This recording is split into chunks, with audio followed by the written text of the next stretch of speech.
Bonjour et bienvenue dans le Cloud Screener, le podcast sympa qui parle des clouds, des petits, des moyens, des grands, des Thaïlandais, des Finlandais, des Espagnols, des Français et plus encore. Je suis aujourd'hui avec Monsieur Di. Comment vas-tu, Jérôme? Alors attends, laisse-moi, je demande à ChatGPT. Il commence. Il me dit que oui, je vais très bien. Et toi? Moi, ça va, je le sais de par moi-même, j'ai pas besoin d'agent externe pour me le dire. Je Ah vais ok, super bien, merci Jérôme. Ou merci ChatGPT. cool. Je pense qu'il a dû te le suggérer. Je suis aussi avec le poteau Aurélien. Bonjour mon Aurélien, comment vas-tu? Eh bien, comme toujours. Toujours, bien sûr. Et on a aussi notre invité du jour. Bonjour Mathis, Bonjour. Bonjour. comment vas-tu? Je vais très bien. Écoute, ravi d'être là. Ça va être sympa. On va parler de sujets intéressants, donc j'ai hâte. Tout à fait, tout à fait. Alors, avant qu'on commence à discuter, petite mise en contexte assez rapide. De mon point de vue, je pense qu'on est en train de surfer sur l'un des plus gros tsunamis que l'ère de l'information ait connu. On était déjà capable de stocker, de traiter des données avec des volumes gigantissimes, mais maintenant on est capable de créer de l'info grâce aux IA génératives. Pas forcément des infos de ouf, hein, je vous l'accorde. On peut créer des mèmes, on peut créer des... Mais l'idée, c'est qu'on arrive à auto-alimenter notre façon et notre mode de vie. Et dont l'ère de l'information, on arrive à en créer, on arrive à créer des concepts, des choses, etc. Et ce que l'on appelle IA aujourd'hui, basiquement, pour 95% des gens, c'est peut-être juste un LLM avec un prompt. Et les gens pensent qu'avec ça, ils arrivent à toucher du doigt les divinités. Mais pour moi, c'est pas encore ça. C'est intelligent, certes, mais c'est toujours qu'un assistant. Vous demandez quelque chose et il vous aide à faire la chose. Et pour moi, ce qui serait plus intelligent, ce qui nous emmènerait dans le futur, ce sont les agents. Alors, qu'est-ce qu'un agent? Un agent, c'est un logiciel autonome réalisant des tâches.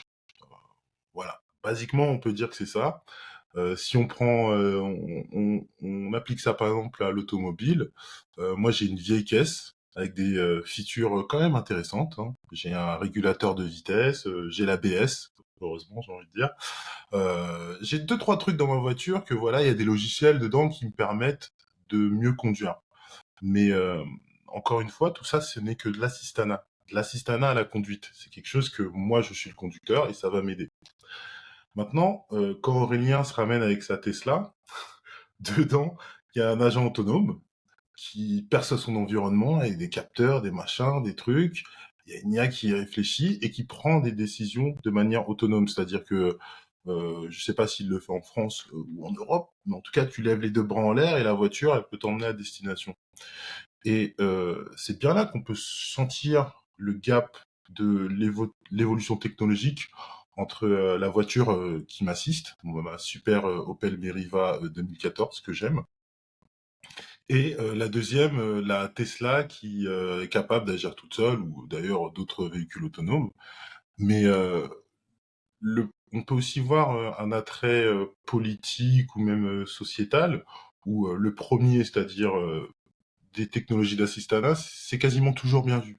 On a envie d'avoir une voiture qui suit les lignes toute seule, on a envie d'avoir une voiture qui nous réveille quand on est en train de s'endormir.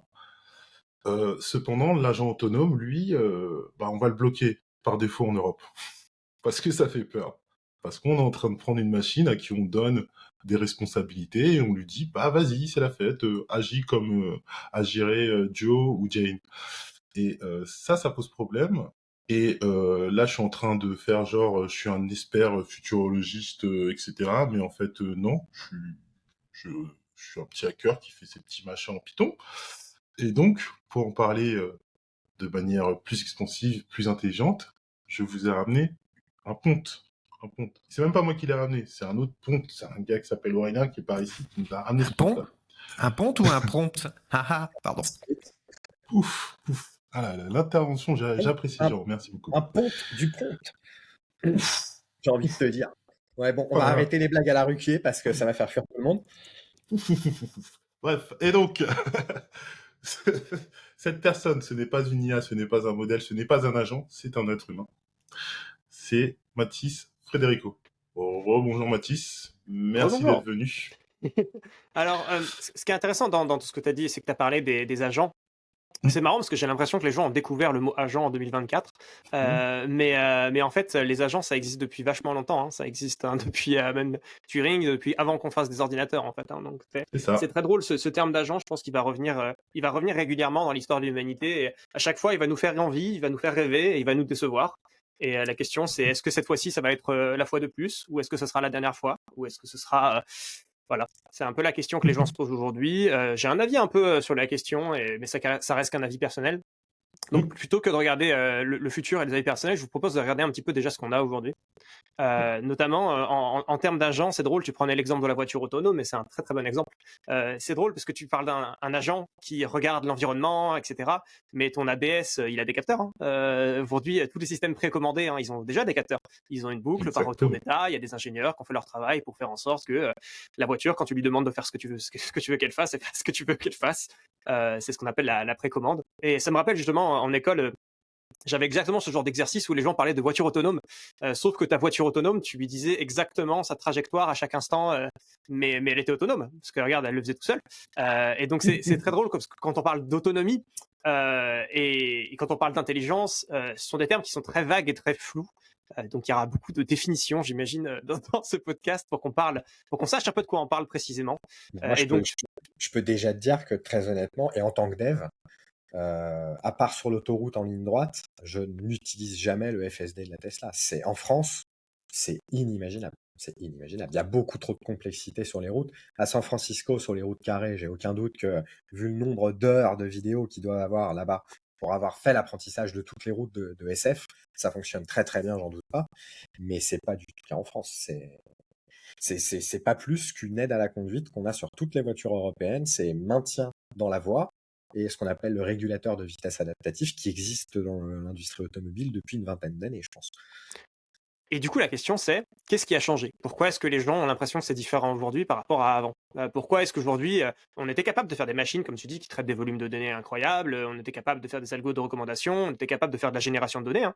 La génération d'images et la génération de données, on l'a fait depuis très longtemps, avec des systèmes algorithmiques, tout simplement, avec des algorithmes classiques, on est capable de faire des Ouais, choses. déjà Voilà. la 3D, les jeux vidéo, tout simplement. Exactement. C'est l'exemple que j'avais en tête et que j'allais citer, donc tu m'as devancé. Exactement. Mais quand on regarde un jeu vidéo, ce qui est drôle, c'est de se rappeler que sur chaque image d'un jeu vidéo, en fait, le monde qui est derrière toi n'existe pas. Ouais. Et c'est très drôle de se rappeler ça à chaque instant, que la frame que tu es en train de voir en face de toi, c'est la seule frame qui a été calculée et qui existe dans ce monde-là. Ce qui est très contre-intuitif par rapport au monde réel. Le monde réel, si tu tournes les yeux, il existe toujours derrière toi. Alors que dans un ordinateur, non, parce que c'est pas ce qui compte, parce que justement, c'est bien une image qui est générée. Le but, c'est de générer une image qui fera plaisir à nos beaux yeux. Et c'est ça la différence enfin, c'est ça qu'on était déjà capable de faire avant, finalement. Est-ce qu'on est en train de vivre un moment d'intoxication marketing comme nos amis américains savent le faire? Ou est-ce qu'on a quand même passé un cap sur ces IA qu'on appelle les LLM, qui fait qu'aujourd'hui, il y a des applications business qu'on peut toucher du doigt? Alors, il s'est passé quelque chose, et en effet, il y a eu quelque chose d'assez révolutionnaire, et c'est juste que c'est des choses que les gens ont du mal à qualifier et à quantifier, et c'est ce que je vais un peu essayer de faire.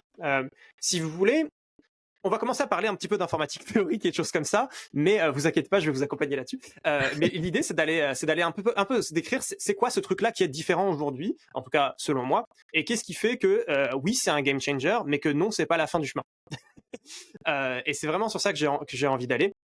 Pour ça, on va vouloir parler de sophistication. La sophistication, c'est drôle parce que c'est un mot qui est un peu naturel, dans le genre où, quand vous pensez à quelque chose de sophistiqué, vous pensez peut-être à une architecture sophistiquée, voilà. Mais vous avez un peu ce truc-là c'est un truc qui est à la fois complexe mais descriptible.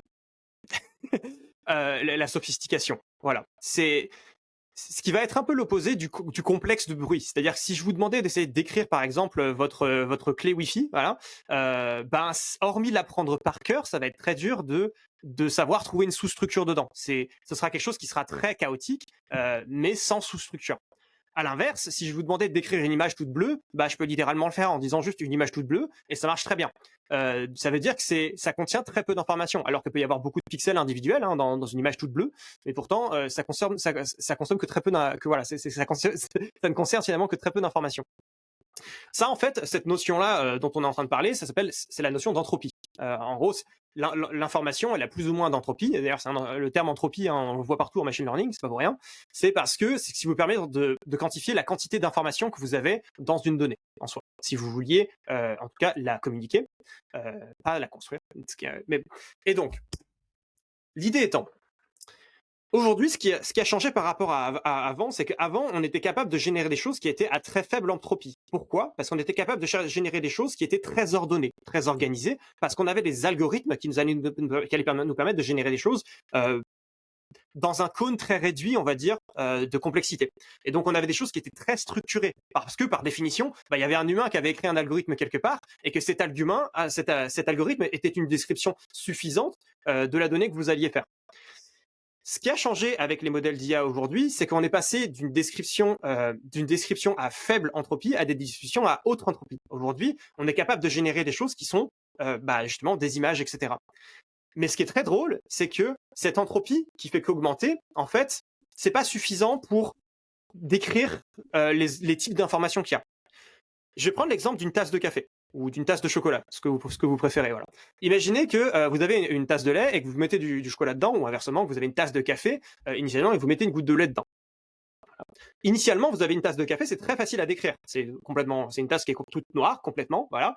Puis, quand vous allez mettre une goutte de lait dedans, vous allez faire augmenter l'entropie de la tasse et vous allez voir se créer des voluptés, etc. Vous avez la mécanique des fluides qui va faire son œuvre, vous allez voir plein de sous-structures, vous allez voir quelque chose de sophistiqué.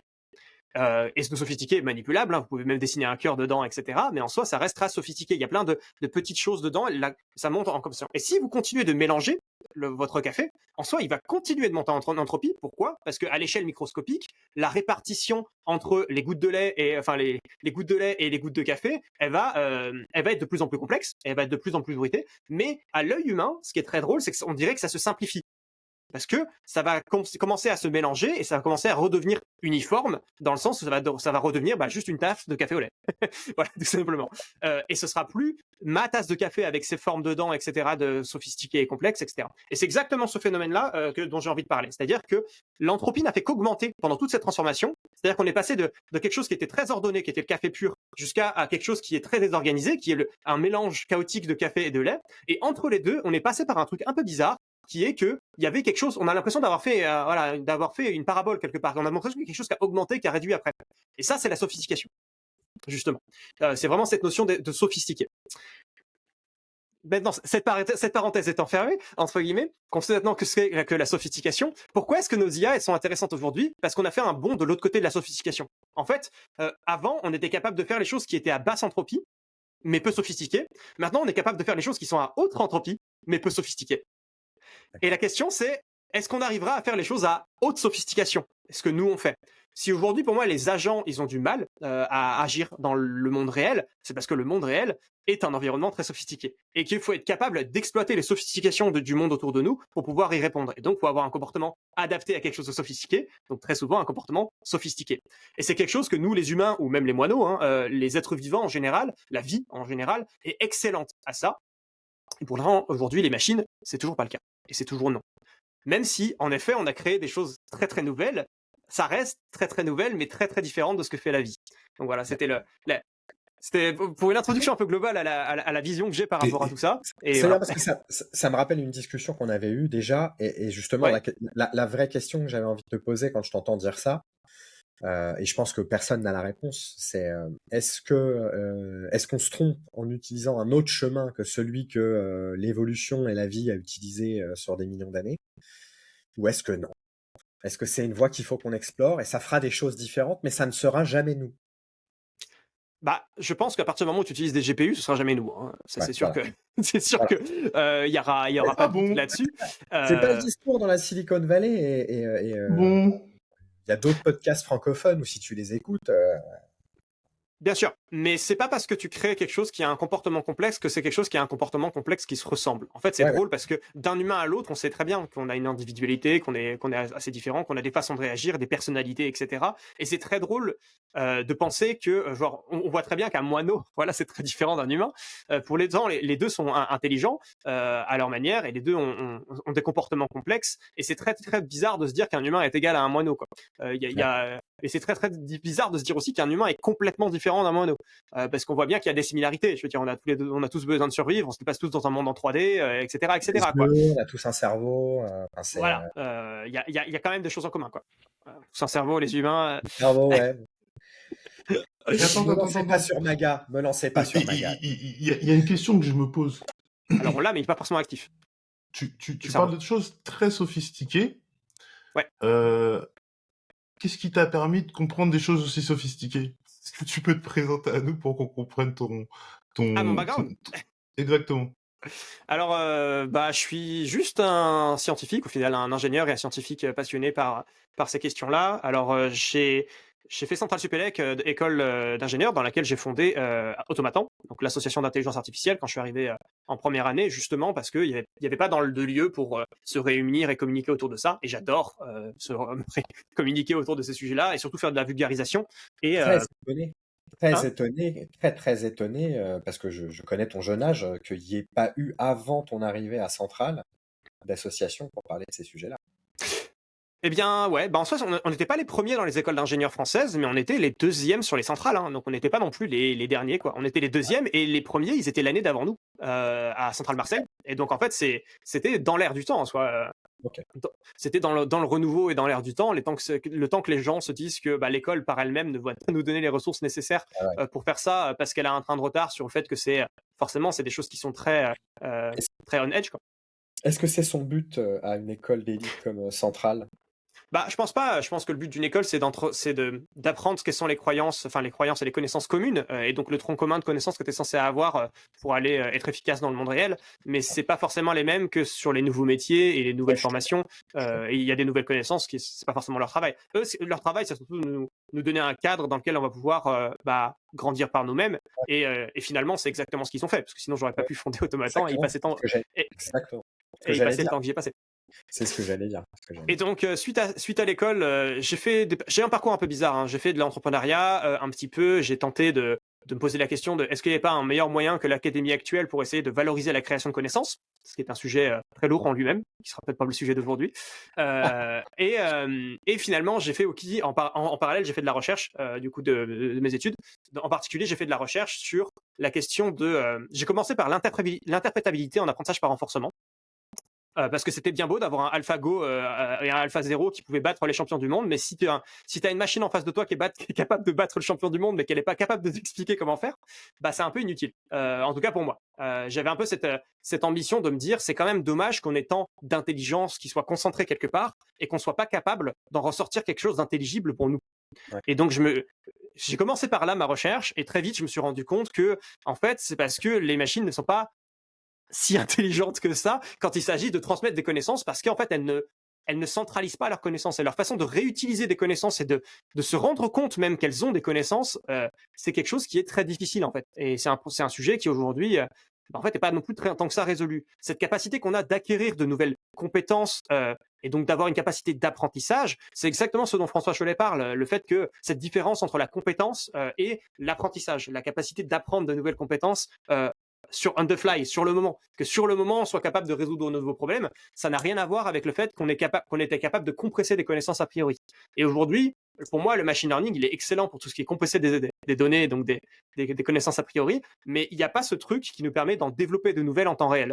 Et c'est vraiment ce sujet-là vers lequel j'ai gentiment, au fur et à mesure, bifurqué, jusqu'à du coup en faire un petit peu de recherche là-dedans chez Huawei aussi. J'ai notamment fait de la recherche sur Alpha Géométrie, que vous connaissez peut-être, et justement c'est ce qui a fait partie de mes nombreuses désillusions de l'académie aujourd'hui, parce que ce qui est très drôle, c'est que Alpha Géométrie, on se dit super, incroyable, papier Nature c'est genre voilà, c'est le saint graal de la science, n'est-ce pas? Du coup on regarde le code source est open, donc très bien, les gens ont dû être super carrés, voilà, comment pourrait y avoir des défauts que les gens n'ont pas parlé dans le papier? Comment il pourrait y avoir un truc qui a été survendu par rapport à ce qu'il fait vraiment? Impossible, me direz-vous, bien sûr. Je vous la fais en mille, l'algo de Alpha Géométrie, parce que c'est très très drôle ce que c'est. Vous savez, c'est un LLM qui est combiné à un solver géométrique capable d'avoir la médaille d'argent aux Olympiades internationales de géométrie, quoi. Ça pète, c'est bien. Derrière, ce qui est drôle, c'est que vous savez ce qu'il fait le LLM, le LLM dans Alpha Géométrie? Il suggère le prochain point à un point à construire. En fait, ce qui fait la boucle d'alpha géométrie, c'était quoi? C'est tu prends un solver géométrique tu appliques tous les théorèmes que tu peux appliquer jusqu'à ce que tu puisses plus en appliquer, parce qu'en géométrie, il y a un point fixe. Une fois que tu as appliqué tous les théorèmes, si tu n'as pas réussi à trouver la solution dans tous les théorèmes que tu as appliqués, tu demandes à LLM, tu lui demandes s'il te plaît, est-ce que tu peux rajouter un point sur la figure? Parce que si tu rajoutes un point sur la figure, je vais développer de nouvelles prémices, et donc je vais pouvoir créer de nouveaux théorèmes, etc. dessus, enfin, appliquer de nouveaux théorèmes, etc. dessus. Et donc tu fais ça itérativement, tu lui dis, vas-y, tu vas créer un point ou créer une droite, quoi. Enfin, fais un truc, quoi. Ouais.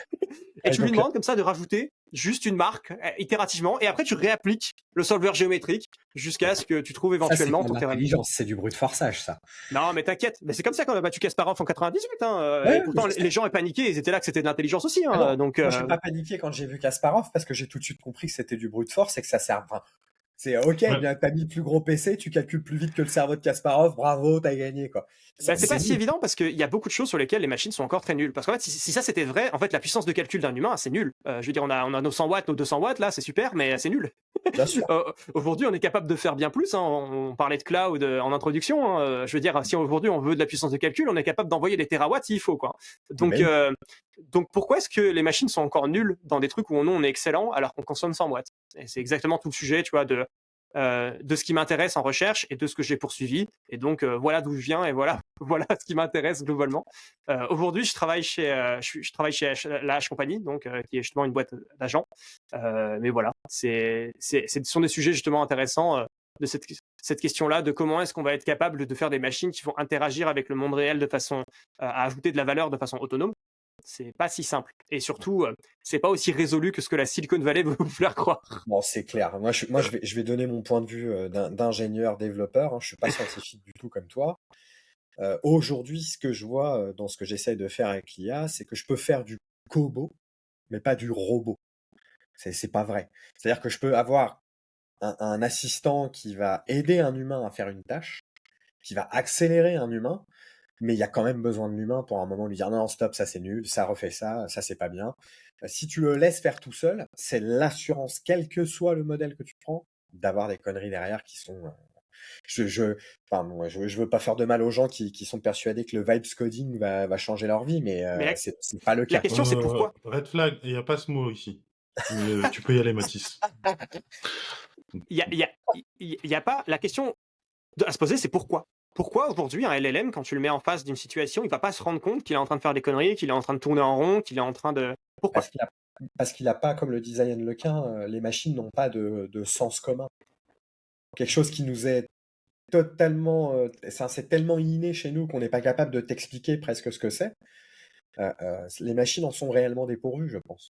Cette espèce de truc comme tu dis, tu sais que tu tournes la tête, mais je sais que l'écran est encore là. Tu vois ce que je veux dire? Et ben les machines, elles n'en sont déjà pas là, et je pense que ça influe sur tout le cheminement de la réflexion derrière, que la machine peut essayer de fake, mais c'est pas réellement de la réflexion. Et bah tu vois, justement, pour moi, cette question-là, elle est très reliée à la question de compression et cette capacité que nous, on a de compresser le monde qui nous entoure. En fait, on est capable de se donner. Oui. Quand tu compressais, c'est dans le sens où, quand Yann Lequin parle de son nouvel algo JEPA, qui pour lui est donc le futur de l'IA, si je comprends bien ce que cet homme-là essaye de nous raconter, c'est qu'en gros, justement, ce que nous, on fait quand on conduit et qu'on voit un arbre, c'est qu'on n'est pas en train de calculer la trajectoire de chaque petite feuille, parce qu'en fait, on s'en fout. Et que l'idée, c'est de trouver l'algo qui te permettra de te dire ça tu t'en fous, mais ça tu t'en fous pas, donc faut que tu calcules. Et enfin, c'est de faire cette espèce de tri. C'est ça que tu appelles la compression?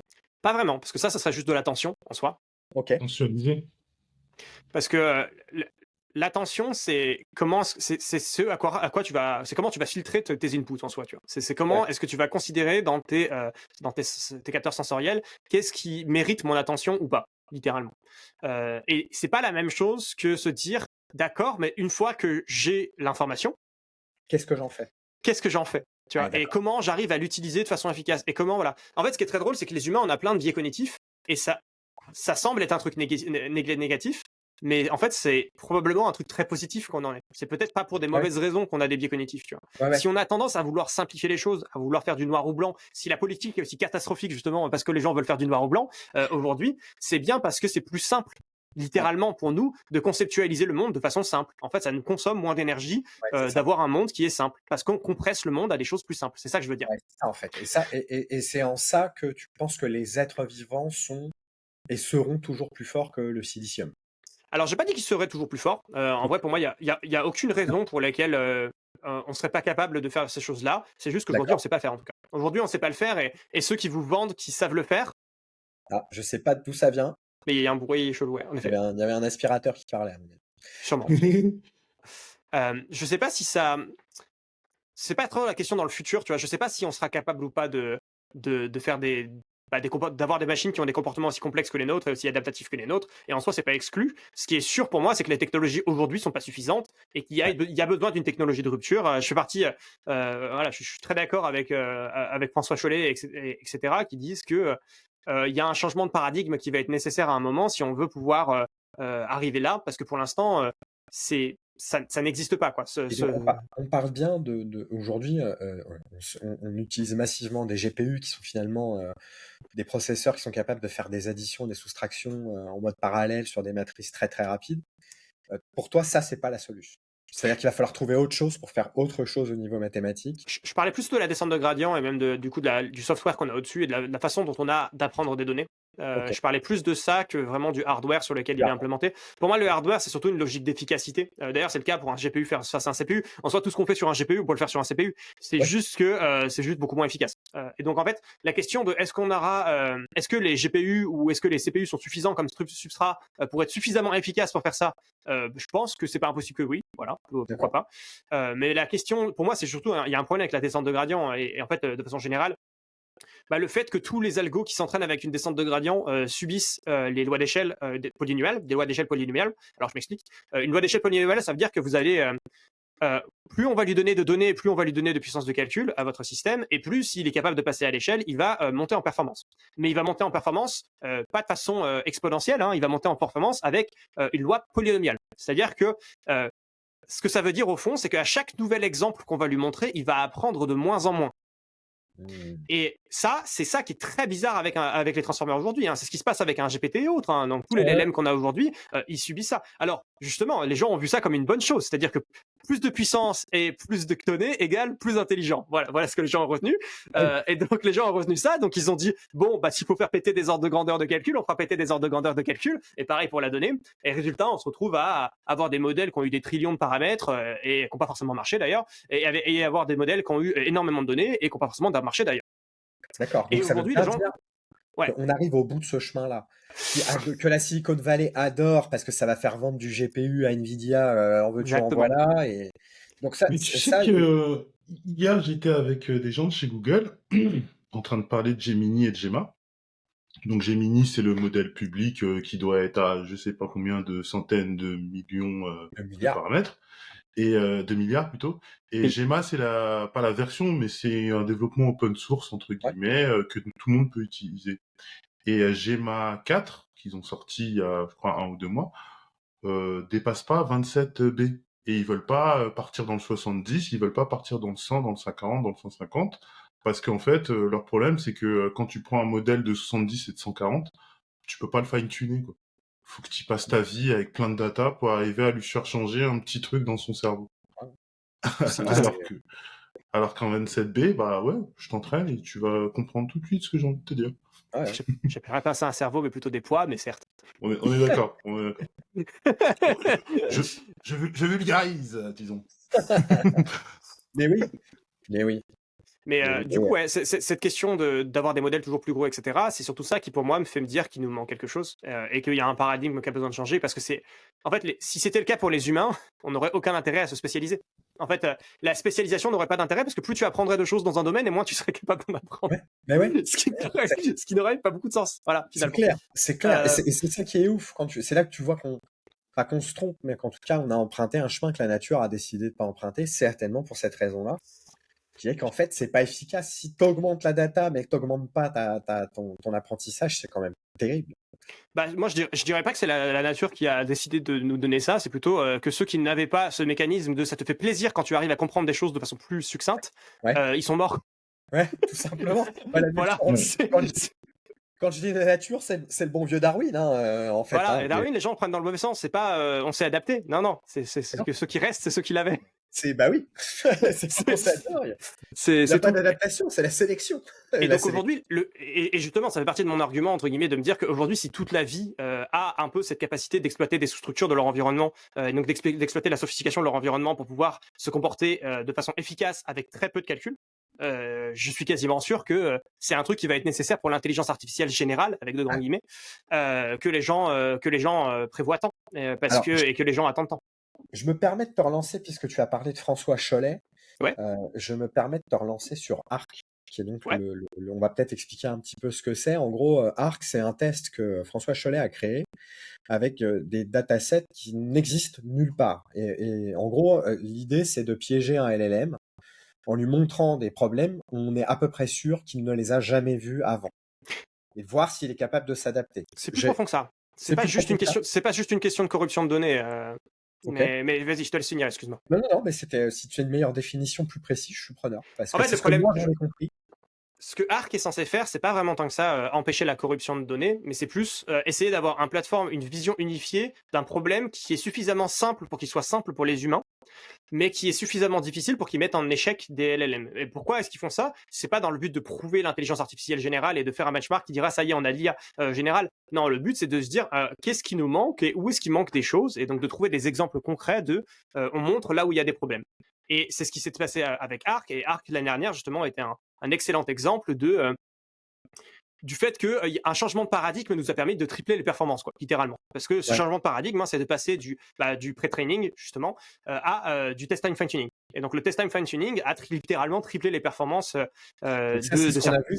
C'est à la sortie de O1, c'est ça Non, pas vraiment. En fait, dans Arc, si vous voulez, vous avez donc à quoi ça ressemble? C'est des espèces de petites grilles, comme un petit test de TUI, si vous voulez, où en gros on vous donne des exemples. Ça, si ça c'est l'entrée, ça c'est la sortie, ça c'est l'entrée, ça c'est la sortie. Alors si je te donne cette entrée-là, c'est quoi la sortie? Voilà. Donc une petite illustration, ça pourrait être un truc du genre les blocs, ils ont tous descendu de 2 vers le bas. Ah bah la forme elle a été translatée. Ah bah je vois que ça fait une séquence qui est rouge vert bleu, et donc faut faire ça, et s'il y a un bord faut rebondir dessus. Voilà, c'est ce genre de mécanisme qu'il faut voir, et donc c'est des petits puzzles en fait à chaque fois sur des petites grilles. Et là où c'est intéressant, c'est que ces puzzles sont suffisamment diverses en termes de façon de faire que aujourd'hui les LLM sont pas si fous que ça pour prévoir ça. Donc le but c'est pas tant que ça de piéger un LLM, hein, c'est plutôt de montrer des choses qui représentent pas de l'apprentissage de compétences existantes sur Internet, mais Ouais. l'apprentissage de je vais te mettre un nouveau problème en face des yeux, est-ce que tu arrives à le faire, quoi. C'est l'adaptabilité de ton C'est ça. intelligence, quoi. C'est ça la vraie intelligence. C'est ça la vraie intelligence. Et c'est pour ça justement que les domaines qui sont très en vue, on va dire, dans ce domaine-là et autour de Arc, c'est le mix entre... en fait, c'est tout ce qui est synthèse de programme guidé, quoi. La synthèse de programme guidée, alors c'est quoi de la synthèse de programme? Donc non, ce n'est pas à demander à un LLM de générer du code. Ça s'appelle utiliser une heuristique, du coup. C'est très différent. Mais c'est vraiment cette capacité d'explorer l'espace des programmes. Parce que l'espace des programmes, c'est un espace qui est très structuré en soi. Il y a plein de programmes qui sont pas valides, il y a plein de programmes qui sont valides, et on peut être capable d'énumérer tous les programmes qui existent. Donc CF, les travaux de Turing, hein, pour être capable de, donc les machines de Turing, tout ça, hein, pour être capable de dire que l'ensemble des programmes qui existent est énumérable. Et aujourd'hui, tu peux énumérer les programmes, mais tu peux essayer de le faire de façon intelligente. C'est-à-dire que ça sert à rien d'énumérer tous les programmes qui vont pas aller dans la direction où tu veux. Et donc c'est pour ça qu'on veut faire de la synthèse de programmes guidée, parce que c'est un programme c'est un espace qui est gigantesque, l'espace des programmes. Et dans ce programme-là, pour s'orienter, on a envie d'utiliser des heuristiques pour nous dire c'est quand même plus dans cette direction-là ou au voisinage de cet endroit-là qu'il faudrait que tu regardes pour essayer de trouver ta solution. D'accord. Et donc aujourd'hui, les trucs ont du potentiel sur Arc, et on verra ça avec Arc, le Tission de cette année, hein, qui est en cours en ce moment. Si finalement la synthèse de programme combinée avec des LLM qui font des très bonnes heuristiques va nous permettre de faire des choses intéressantes. Parce que mine de rien, un LLM, on le dit pas, et c'est pour ça que c'est un peu dommage, mais technologiquement, ça reste une merveille, hein, ce qu'ils font. Non, ce n'est pas des IA générales, mais ça reste la chose la plus proche qu'on ait de l'induction, en fait, d'un apprentissage de l'induction qu'on ait. L'induction qui est la capacité ayant une séquence de données précédentes, être capable de prédire c'est quoi la prochaine donnée. Ça reste incroyable, quoi. On a été capable de faire ça avec le langage naturel, quoi. Bien sûr, on est très critique, critique, et parce qu'on est aussi très emballé par le sujet, hein, tu le sais, Mathis. L'amour et la haine ne sont que Et deux faces d'une toujours, pièce. de toute façon, ce n'est jamais très très loin. Ce n'est jamais très très loin. Tu attends beaucoup, et puis ensuite tu es déçu, puis tu es. Exactement. Voilà. C'est exactement ce qui se passe. Mais je reconnais, hein, moi, je m'intéresserais pas à ça à fond si j'avais pas pris une claque GPT-3 pour avoir vu la différence entre 2.5 et 3. Euh, Il faut être idiot pour pas se dire qu'il se passe un truc, quoi, et que c'est juste un perroquet ou une base de données qui régurgite. Non, il y a quelque chose qui se passe. Il y a quelque chose qui se passe. De l'interpolation. Et justement, c'est ça qui est incroyable, c'est qu'il est capable de le faire de l'excellente interpolation et d'induction à interpoler, quoi. C'est-à-dire Alors, que est-ce que tu peux définir interpolation et induction en langage simple? Alors, l'interpolation, c'est quand vous avez 2 points et que vous allez prédire ce qu'il y a entre les 2. Donc, c'est par exemple, j'ai eu un point de données et j'ai eu un autre point de données, donc je suis capable de faire un mix entre les 2. Typiquement, j'ai connu des mathématiques et j'ai connu des poèmes, voilà, je suis capable de faire un poème de mathématiques. Voilà, c'est ça, c'est l'interpolation. L'induction, c'est ce que je disais, c'est quand vous avez une séquence. Quand vous avez une séquence d'exemples avant, d'être capable de dire ça va être quoi la suite. Si je vous donne la suite de nombres 0, 2, 4, 8, 16, vous allez pouvoir me dire 32? et là je peux. Et si tu veux être amusant, tu pourrais dire bah non, c'est 31, c'était le nombre de croisements quand tu prends un cercle et que tu dessines des arcs, et voilà. Mais donc ce qui est très drôle, c'est que voilà, cette capacité qu'on a de très vite voir la suite d'une séquence, c'est ça l'induction. Cette capacité qu'on a de prévoir, de dire ah bah ce sera la même chose, ou ah bah ce sera différent, ah bah ça se suit ce pattern. Et donc c'est un peu ça, c'est très très très fort qu'on a, et cette induction là c'est ça l'induction. D'accord. Ouais, c'est ça. C'est être capable de déduire d'une logique de suite et de dire le prochain step, c'est celui-là. C'est ça. En D'accord. gros, la prochaine C'est donnée que déjà je vais voir, ce sera celle-là. incroyable, c'est clair, on est tous Et d'accord. mine de rien, c'est comme ça que sont entraînés nos LLM. Hein. On les entraîne littéralement à faire de l'autorégression, donc à dire ah bah si je t'avais donné ça, ça serait quoi la suite, sachant que toi tu le sais parce que tu as déjà la suite, mais tu lui as pas montré la suite, et tu lui dis ah bah non c'était ça. Et Ouais. tu fais ça sur beaucoup de données, et donc tu lui apprends à développer cette espèce d'intuition de c'est quoi le prochain truc que je vais voir selon ce qu'on m'a montré avant. On peut bien parler d'intuition. Bah je trouve oui, c'est un mot que j'aime bien moi parce que ça représente bien ce truc-là de moi, mon intuition, je serais pas capable de l'expliquer comment je l'ai, mais je l'ai eu parce que j'ai accumulé des données qui m'ont permis d'avoir cette intuition. C'est aussi ce que je ressens des fois un petit peu en ayant des décisions intuitives, de me dire je peux pas expliquer d'où ça vient, mais je sais que c'est une espèce de magma de données qui est là et qui finit par ressortir cette décision, quoi. C'est ça. Et Voilà. pour moi, dans les LLM, c'est un peu ce qui se passe aussi. Et je pense même que dans la plupart de nos comportements, on fait les choses de manière intuitive, et c'est là qui est intéressant. C'est pour ça que je pense que l'intuition est une partie essentielle des comportements artificiels, généraux et complexes. Et bah, nous, on en a un exemple. Je pense que la plupart des choses qu'on fait, on les fait par intuition, mais on a des checks, et on a des checks de réflexion qui nous permettent de nous dire ah bah là il y a un problème, ça. Ou alors ah mais ça marche pas. Ou alors ah mais donc ça marche comme ça. Ça me fait penser à l'excellente vidéo de Veritasum sur ce sujet-là, où il explique qu'en gros, on a deux computers dans le cerveau, le premier système et le deuxième système. Donc, le premier système, ça coûte pas cher, c'est très vite, c'est l'intuitif. Et tu drives, quand tu conduis ta voiture, c'est le système 1 qui fonctionne. Et la réflexion que tu essayes d'éviter d'utiliser parce que ton cerveau est feignant et que ça consomme de l'énergie, c'est le système 2. Et à partir du moment où tu fais trop appel au système 2, tu ressens de la fatigue. Ça, c'est les systèmes 1 et système 2 du coup de Kahneman. Mais, et justement, à ça, j'ajouterais même un système 0. En gros, pour moi, les systèmes 1 et 2, c'est ce qui s'applique exactement. Le bouquin de Kahneman, tout à fait. Les systèmes 1 et 2, c'est ce qui s'applique aux décisions conscientes, mais pas aux décisions qu'on fait. Nous, en termes en tant que machine, il y a la plupart des décisions qu'on fait qu'on n'a on les calcule même pas en fait. Ouais. Et pour moi, c'est ce que j'appelle un peu le système 0, si tu veux. C'est-à-dire que c'est le système que tu considères même pas, quoi. Et ce système 0, c'est ce qui correspond un peu à la moelle épinière pour moi. Et ce que fait notre moelle épinière pour nous, donc c'est tous les feedback loops de bas niveau qu'on a pour notre organisme, ce qui fait qu'on est capable de tenir debout, ce qui fait que notre cœur continue à battre, ce qui fait que ce qui fait que nos doigts, on est capable d'apprendre à tenir quelque chose. Et pour moi, je le décrivais dans mon TEDx justement. Ce passage-là de 2 à 1 à 0, on le sent très bien dans les apprentissages comme la conduite ou l'apprentissage d'un instrument. Quand on apprend d'un instrument de musique ou qu'on apprend à conduire, on va vraiment au départ, tu sais, tu dois penser à où tu mets ton pied, comment tu tournes ton volant, machin, etc. Ça coûte énormément d'énergie. Après, ça devient intuitif, c'est-à-dire que tu penses, mais tu réfléchis plus exactement à comment faire les étapes intermédiaires, etc. Et à la fin, tu penses pas, tu te dis juste, je vais aller là-bas, je vais tourner à droite. Et du coup, cette capacité qu'on a à prendre des choses, à les dire, ok, bah maintenant que je sais faire, je la compresse en intuition. Maintenant que je sais faire en intuition, etc., je la compresse en truc où j'y pense même plus.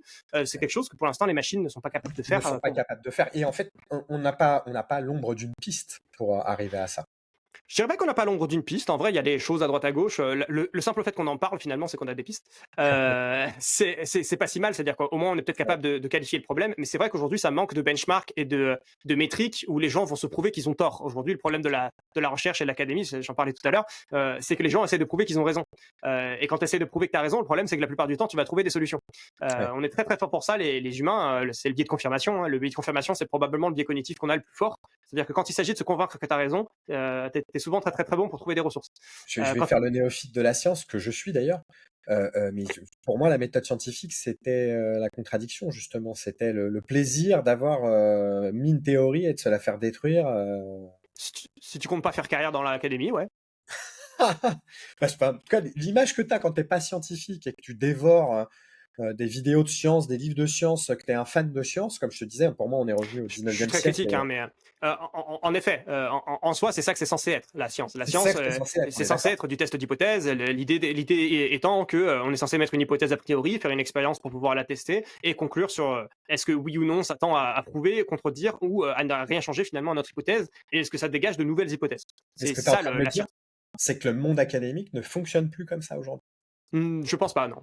Ok, ouais, c'est Non, grave. aujourd'hui, il y a un énorme biais de publication positive, c'est-à-dire que si tu n'as intérêt qu'à publier les choses qui marchent, et en fait, ça, tu le vois partout. Aujourd'hui, ce qui est très drôle, c'est quand tu prends, je sais pas, DeepMind qui publie, je sais plus comment il s'appelle, mais je crois que c'est Soma, si je dis pas de bêtises, pas Sora, Soma, il me Ouais. semble, je sais plus. Le génération vidéo? Non, celui qui fait, celui qui a joué à Valheim, etc., etc. Ah oui, Soma, oui, je crois. Je crois que c'est Soma, ouais. Et donc, c'est un super exemple. J'adore ça, j'adore cet exemple. Cet exemple, parce que Valheim, c'est un jeu que j'adore. Voilà, c'est un jeu que j'aime beaucoup. C'est un jeu sur lequel j'ai 300 heures de jeu plus. Voilà, c'est un jeu que j'ai bien poncé, quoi. Et ce qui est très drôle, c'est que sur ces 300 heures de jeu, pour le finir, tu vois, Soma, ce qu'il a fait, et les gens sont là, ouais, c'est super, ça y est, on est capable d'interagir avec des environnements 3D et de faire des trucs aussi bien que les humains, quoi, quasiment, c'est ce qu'ils vont te dire, quoi. Ce que Soma fait sur Valheim, c'est vraiment les 2 premières minutes de jeu d'un humain, quoi. On réentend le bruit derrière plan, si jamais. Oui. Je sais pas d'où ça vient.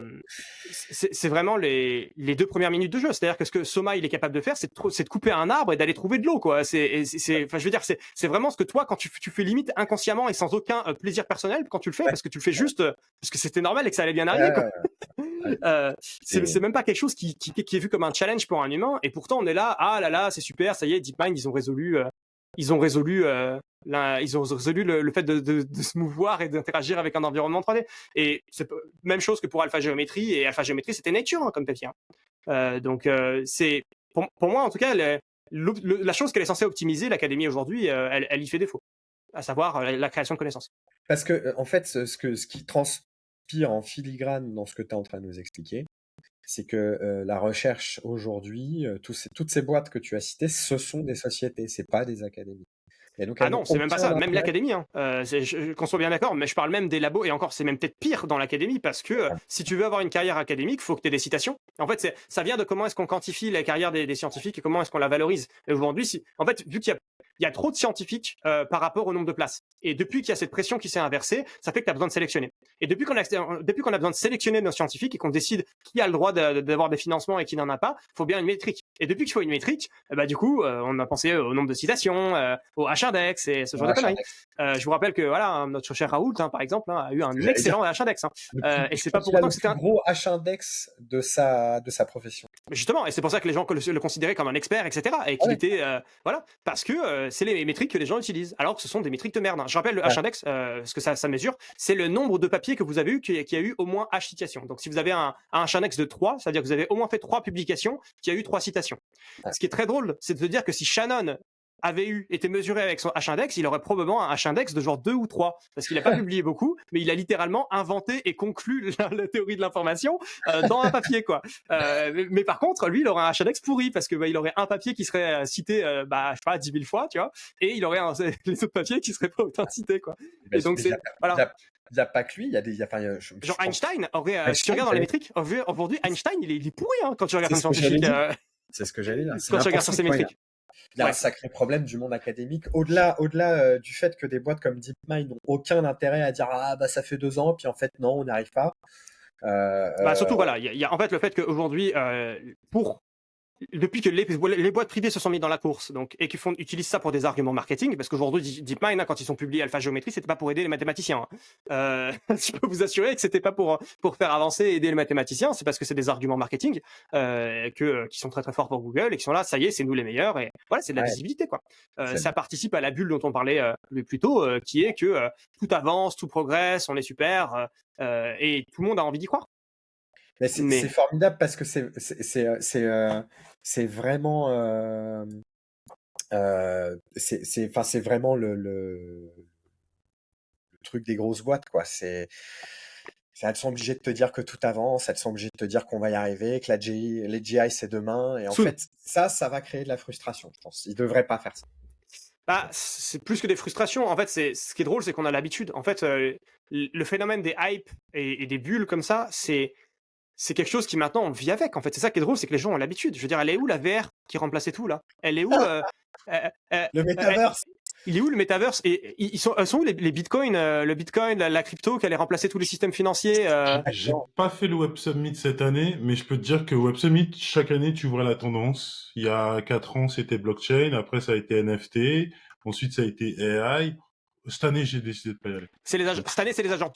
Voilà, je te pas mets la ma peine d'y main aller. coupée que cette année, c'est les agents. Oui, Alors qu'on oui. rappelle, les agents, ça existe depuis bien longtemps, et on essaie d'en faire depuis bien longtemps. Je vous rappelle que quand vous vous battez contre une IA dans un jeu vidéo, y compris quand c'était dans un jeu vidéo de 98, vous aviez déjà une IA dedans, et donc un agent en soi.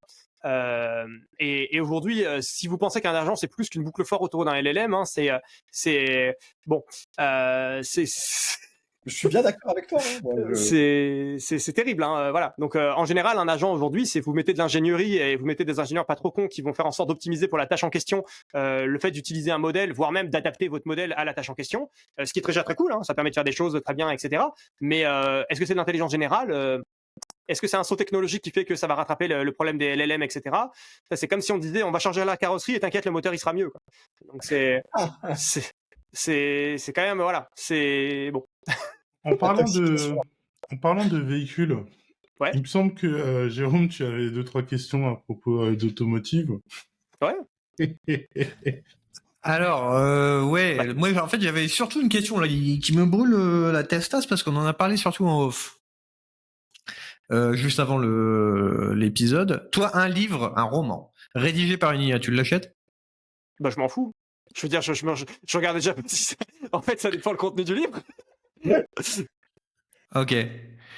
Parce que moi, il y avait toujours ce que je disais à Anthony, qui est un peu une sorte de lien de l'âme. Et tu vois, c'est comme Apollinaire, tout ça. Il y a le contenu et il y a aussi la personne, il y a une histoire derrière tout ça. Exactement. Tu vois, Apollinaire, il y avait une grosse histoire derrière ses poèmes. Alors, pour préciser ce que je viens de dire, je tiens à préciser que la plupart des bouquins que je lis, c'est des bouquins techniques. Donc, la plupart c'est pour ça que je dis un roman, ouais. Voilà. Ouais. Si tu penses à un roman, en effet, après c'est différent, tu vois, parce qu'une histoire que tu racontes, c'est très ancré dans la société dans laquelle on est, etc. Et aujourd'hui, bonne chance pour une IA pour retranscrire ça. Mais c'est pas possible en vrai que ce soit intéressant. Mais dans tous les cas, c'est ce que disait Aurélien tout à l'heure, c'est que ce serait jamais 100% créé par l'IA. T'aurais toujours eu une relecture derrière. Il y a un point de départ et il y a un contrôle, ouais. Si laisses faire l'IA, t'auras un résultat. Même si c'est coécrit par une IA, ce serait jamais vraiment publié par une IA. Tu vois, ce serait jamais un. Voilà. Coécrit, c'est pas la même chose que généré. Exactement. Et je peux avoir de l'intérêt à acheter un livre coécrit, éventuellement, mais un truc généré par une IA, la première fois, ça va me faire marrer, mais le deuxième, j'en ai plus rien à foutre. Autant acheter le prompt, quoi. Ouais. Tout à l'heure, c'est marrant parce que tu parlais de Kahneman.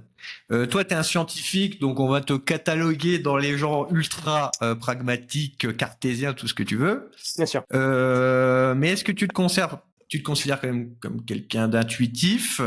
Est-ce que tu réagis beaucoup sur tes sentiments ou tu as quand même une distance? Ce serait très irrationnel pour moi d'oublier que je suis un primate. Oui. Ouais. Donc bien sûr que je réagis par intuition comme la plupart des humains en fait. J'ai des intuitions, j'ai des biais cognitifs, etc. Et en gros, la plupart des gens qui pensent qu'ils sont cartésiens, ils sont pas assez cartésiens pour se rendre compte qu'ils le sont pas, quoi. Donc en fait, faut savoir voir les limites de ce qu'on fait. Et aujourd'hui, quand je pose un raisonnement par le calcul, etc. Justement, c'est bien. En fait, c'était une phrase que j'avais entendue en prépa et que j'avais beaucoup aimé, et donc que j'ai toujours en tête, qui est au final, les mathématiques sont un remède à notre intuition. Et tu vois, c'est exactement ça pour moi, l'intérêt de la science et c'est te prouver que c'est d'être capable de détecter quand ton intuition elle se foire. Exactement. Parce que ton intuition elle est super dans plein de cas, mais dans plein de cas elle est nulle. Et du coup, la science est censée te permettre de corriger ton intuition nulle. Mais tout ce que tu commences à faire et tout ce que tu crées, en fait, et même les choses que tu vas vérifier après par réflexion, tu les as déclenchées par intuition. Et donc c'est très pernicieux comme cycle et c'est très particulier justement. C'est pour ça que la création de connaissances c'est un sujet qui est si intéressant. Mais bref, tout ça pour dire que oui, bien sûr, je me comporte par intuition personnellement comme un humain, quoi. Ouais, bien sûr. Oui, de toute façon, il le dit dans son livre, c'est que en gros, il y a un point de départ encore une fois qui peut être l'intuition, et on va se servir de ça pour apporter du raisonnement par derrière. En fait, si tu voulais faire que de la réflexion et que du cartésien, tu serais obligé de quasiment de brute force tous les espaces. En fait, si tu voulais avoir, et c'est exactement ce qui se passe en algorithmique et ce que je disais tout à l'heure avec l'espace des programmes. C'est-à-dire que si tu veux checker que tu as le plus petit programme, que tu as le meilleur programme pour faire quelque chose, bah, ça veut dire que tu as checké tous les autres. Et si tu as checké tous les autres, bah, ça t'a coûté vachement cher. Par contre, si tu veux juste trouver un programme qui marche, tu n'as pas besoin de checker tous les autres. Tu as juste besoin de te dire, ok, j'en ai un et il marche. Et c'est exactement ce truc-là, tu vois, de à quel point est-ce que tu veux avoir raison et à quel point tu veux une justification profonde de ce que tu es en train de faire. Bah, c'est pas forcément utile selon ce que tu es en train de faire. Ok. Toi, en tant que spécialiste, Ouais. expert. Alors ouais, je suis un peu trop jeune pour être un expert, mais. Ouais. Enfin, quand même plus que le commun des mortels, quand même. ChatGPT, t'en fais quoi? Si t'en fais quelque chose.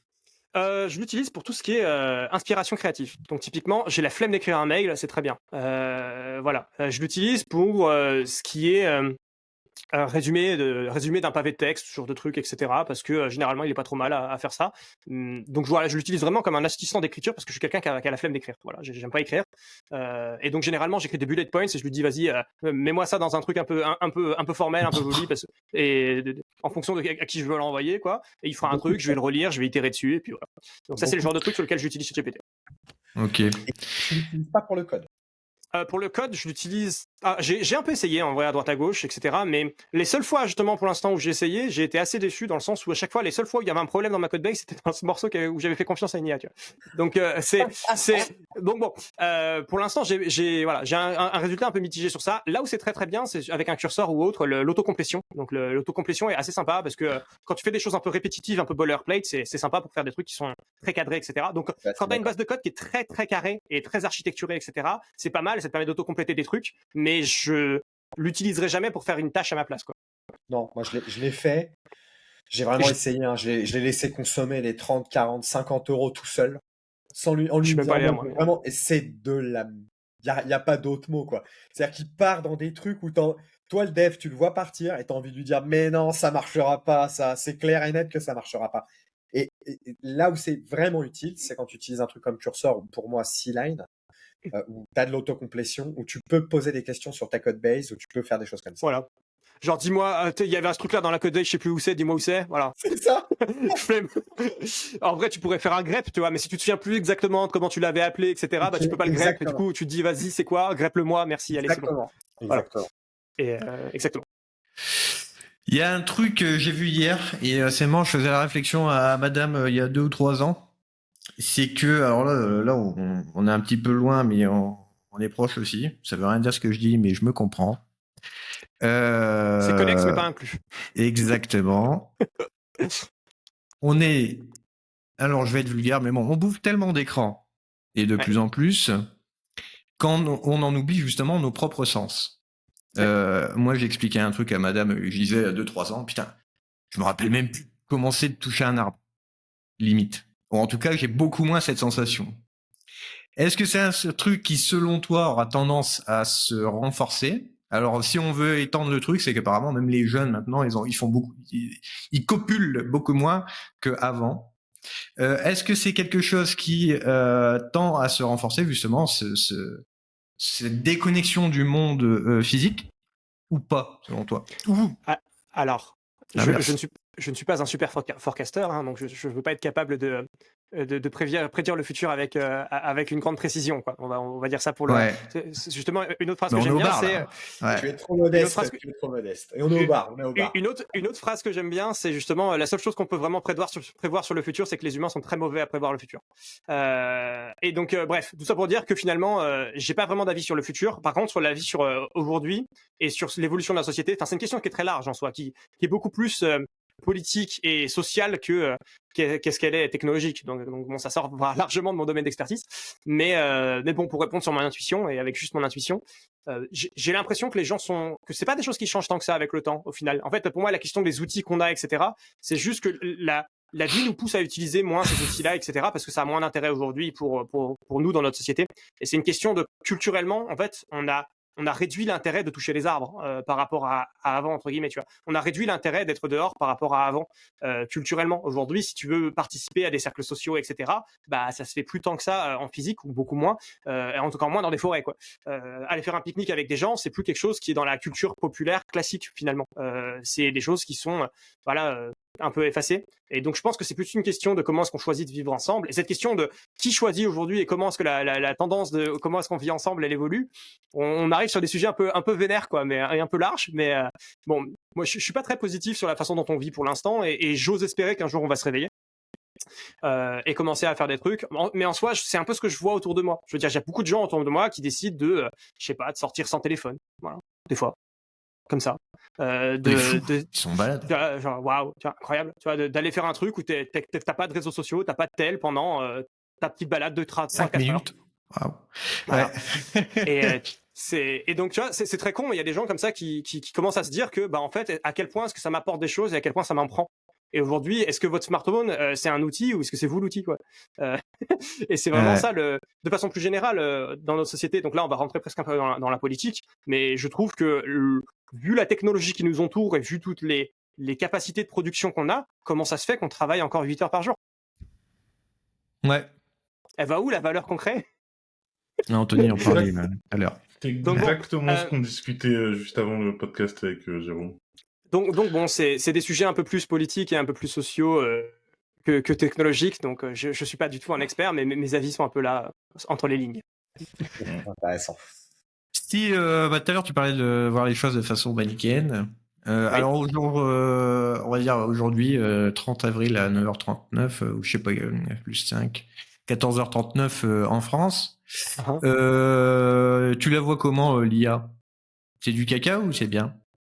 Bah, en soi, c'est bien. C'est juste, comme d'habitude, c'est jamais la technologie le problème. Hein. C'est jamais les outils. Hein. Les outils, ils n'ont rien demandé. Hein. C'est un peu comme les chiens. Ouais.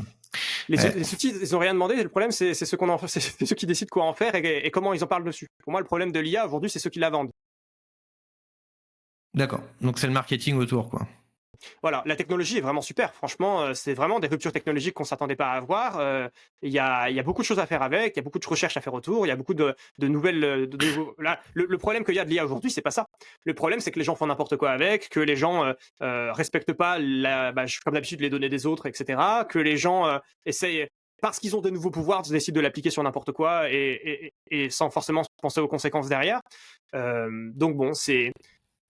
Est-ce que tu aimes les belles vignettes YouTube qui annoncent l'apocalypse avec un visage de robot en disant cette IA va les détruire? Ça me fait rire parce que c'est vraiment le retour aux années 2000 en fait. En fait, on revient à Terminator et Matrix. En fait, on revit ce qu'on a vécu 25 ans plus tôt, quoi. On t'entend pas, Aurélien, si jamais. Ouais, je me coupe parce que sinon je bouffe la parole à tout le monde. Je disais, c'est une marotte qui revient, je pense, toutes les décennies ou tous les 20 ans. Mais il y a quand même c'est une marotte différente, là. C'est quand même, il y a Unitree, il y a des boîtes qui commencent à créer des trucs qui fait qu'on se dit, ah ouais, tiens. Et donc, je pense que c'est pour ça que c'est d'autant plus facile de faire du marketing de la peur. Et tu crois que c'était quoi IBM dans les années 80? Mais t'as raison. Mais t'as raison. Parce que... Je veux dire, tu sais que HAL, hein, dans le 2001, l'Odyssée de l'espace, hein, c'est IBM, hein, c'est IBM avec une lettre en plus. Hein. Exactement. Je pensais à ça, je pensais à HAL. Mais HAL, quand tu regardes l'Odyssée de l'espace, Kubrick, tu t'es dans l'anticipation. C'est-à-dire que tu te dis, c'est dans le futur. quand tu regardes Matrix, tu te dis ah c'est marrant, ça commence Et à. bah tu vois, ça m'inquiète d'autant plus que les gens pensent que c'est aujourd'hui, tu vois. Parce que ça veut dire qu'ils ont vraiment qu'ils ont, enfin, tu vois, que le marketing il est tellement Exactement. distordu de la réalité, quoi. Exactement. Et justement, le marketing est d'autant plus puissant qu'il va s'auto-amplifier lui-même parce qu'on commence à avoir des démos qui sont bluffantes. Toi-même, t'en conviens, hein, ce qu'on fait aujourd'hui avec les IA, c'est exceptionnel déjà. Alors moi, les démos, hein, j'ai arrêté de m'enjailler sur des démos depuis un petit bout de temps maintenant. Je vais t'avouer que ça fait T'as bien 3-4 raison. ans que les démos et que l'effet démo, c'est devenu quelque chose que j'ai ancré, quoi, comme principe. C'est-à-dire que l'effet démo, c'est bien, mais j'attends d'avoir le truc dans mes mains et de voir ce qu'il vaut, quoi. Ah ouais, bah, y a énormément de produits comme ça. Enfin bref. Et tu vois pourquoi je coupe mon micro? Voilà, c'est pour ça. Autocensure. Et ça, c'est un gros biais. Ouais. Ok, bah c'est tout bon pour moi, Anthony. Hein. Je vais pas monopoliser. Bah, je sais pas. Anto, vas-y, t'as certainement des questions. J'ai mieux qu'une question. On a un mini-jeu dans le Cloud Screener. Ça s'appelle le Cloud Client Simulator. Bon, alors t'es pas cloud provider, donc tu vas avoir un joker. Dans cette histoire, on va te rajouter 10 000 ou 15 000 points, on verra à la fin. Mais j'ai besoin de conseils, Mathis. J'ai besoin de conseils. Alors, je m'appelle Jean-Claude. Je suis CTO dans une société où on fait plein de trucs, mais en gros, basiquement, je comprends pas ce qu'on fait, mais on gère l'infra d'autres personnes. Et avec toute la vague d'IA, etc., je me suis dit, on devrait faire un agent qui va nous aider à gagner de l'oseille dans l'exploitation de notre cloud. Mais moi, j'y connais rien, c'est juste que je vois que tout le monde en parle. Donc, et je suis Jean-Claude, on est hébergé chez Google, et donc eux, ils ont plein de techno, plein de machins pour pouvoir faire plein de trucs. Et du coup, je cherche un expert qui peut me dire comment gagner de la thune avec l'IA. Est-ce que je suis sur une bonne piste d'abord? Alors, je te conseillerais de devenir marketing, de changer de métier, de passer dans le marketing, ou de devenir entrepreneur, de monter une boîte et de lever des fonds. Je pense que c'est bien plus efficace pour gagner de l'argent avec des l'IA que d'essayer d'avoir de la productivité ou de l'efficacité pour l'instant. Mais si tu veux pas changer de métier, et si on exclut ça, c'est quoi les meilleures façons de faire? Bah en gros, ça sera. Enfin, pour moi aujourd'hui, ce que l'IA permet de faire, c'est des gains de productivité, quoi. Donc en gros, tout ce qui est traitement de l'information dans l'entreprise, donc être capable de bien structurer son information, etc. Donc ça n'a même pas besoin d'IA, hein, c'est juste se poser la question de c'est quoi aujourd'hui les politiques de gestion des données dans la boîte, comment est-ce qu'on trouve les informations, est-ce qu'il y a des process qui sont longs et aujourd'hui en interne et qui sont longs parce que faut juste rédiger des trucs entre temps, etc. et que machin. Tu vois, c'est plus dans la question d'optimisation de process internes, de rendre les gens capables de trouver l'information quand ils la veulent et donc de les rendre plus efficaces. Mais c'est une question qui est indépendante de l'IA générative. C'est juste qu'aujourd'hui, les gens qui font de l'IA générative, pour pouvoir valoriser ce qu'ils font, ils ont besoin de ce genre d'outils. Et donc, c'est des outils qui reviennent un petit peu au goût du jour. Et donc, en gros, l'optimisation de process, c'est probablement là qu'il y a le plus de choses à gagner. Mais pas sur les connaissances métiers, etc. En fait, de façon générale, je conseillerais jamais à personne de déléguer le cœur de son métier à une IA, parce que sinon, c'est quoi ta valeur? Donc voilà, je conseille de faire en sorte de trouver ce qu'il y a à déléguer, et en général, c'est plutôt des trucs de process interne et des trucs qui sont pas ton cœur de métier. Par contre, les choses qui sont ton cœur de métier, bah au contraire, va étudie là où l'IA se plante dessus, voire encore mieux, regarde ce que les gens arrivent à faire avec de l'IA, etc. et compense là où ça fait n'importe quoi, parce qu'il y aura des trucs où ça fera n'importe quoi. Et le jour où ça fait plus n'importe quoi, bah peut-être pivoter, quoi. Devenir marketeur. Par exemple. T'es flou, Anthony. Enfin, en tout cas, moi, je te vois flou. Pareil, Oui. moi aussi, je te vois flou, Anto. Tu te censures aussi encore. Eh Faut oui. arrêter. Hein. L'autocensure. oui. Exactement. Est-ce que ça te convient comme réponse? non. Parce que pour l'instant, c'était assez unilatéral. Oui, je pense que Jean-Claude, il trouve son compte dans tout ça. Maintenant, il se dit peut-être qu'il va changer de métier, c'est vrai, parce que ça correspond pas tout à fait à la réponse qu'il voulait. Mais bon, on n'a jamais exactement ce qu'on veut quand on pose des questions à un consultant. Et du coup, stage 2. Madame Marie-Claude, excuse-moi. Alors, Marie-Claude, cette fois-ci, elle fait du fitness. Elle a monté une application de fitness avec des parcours, tout ça, nanani, nanana. Et elle se dit, l'IA, ça a l'air trop bien, je suis sûr qu'on peut trouver un truc dont je n'ai pas l'idée. pour augmenter l'expérience de mes runners dans mon application. Et du coup, elle réfléchit un petit peu et elle va sur ChatGPT et ChatGPT lui dit oui, tu devrais essayer de trouver des choses à faire durant le parcours, etc. Et elle trouve pas de bonnes idées. Elle se dit non, c'est pas bon. Et elle en parle avec son mari, qui s'appelle aussi Jean-Claude d'ailleurs. Et ce dernier lui suggère de mettre un agent avec les runners. Et cet agent, en fonction de l'environnement, comment ça s'appelle, de ton pouls, de tes kilomètres que tu as parcourus et de ton expérience, cet agent va suggérer des choses en temps réel. Firstly, est-ce que ça te semble être un bon business model sur lequel je pourrais lever des fonds, faire une série A, série B, série D, ou c'est une mauvaise idée de merde? Alors, je connais pas assez le marché pour pouvoir le savoir, mais il y a une façon très simple de le tester et qui coûte pas. Et c'est bien, t'as même pas besoin d'une IA au début. C'est-à-dire que au début, tu fais juste que t'as quelqu'un qui est derrière un ordinateur et que quand quelqu'un demande, ça lui répond. Et tu regardes si les gens voudraient automatiser ça derrière. Voilà. Si ça plaît vraiment aux gens, peut-être que derrière, ça vaudra le coup de l'automatiser. Mais pour l'instant, est-ce que le cœur de la valeur dans ton application, c'est vraiment ça? Et si c'est le cas, ça veut dire que les gens vont en raffoler, etc.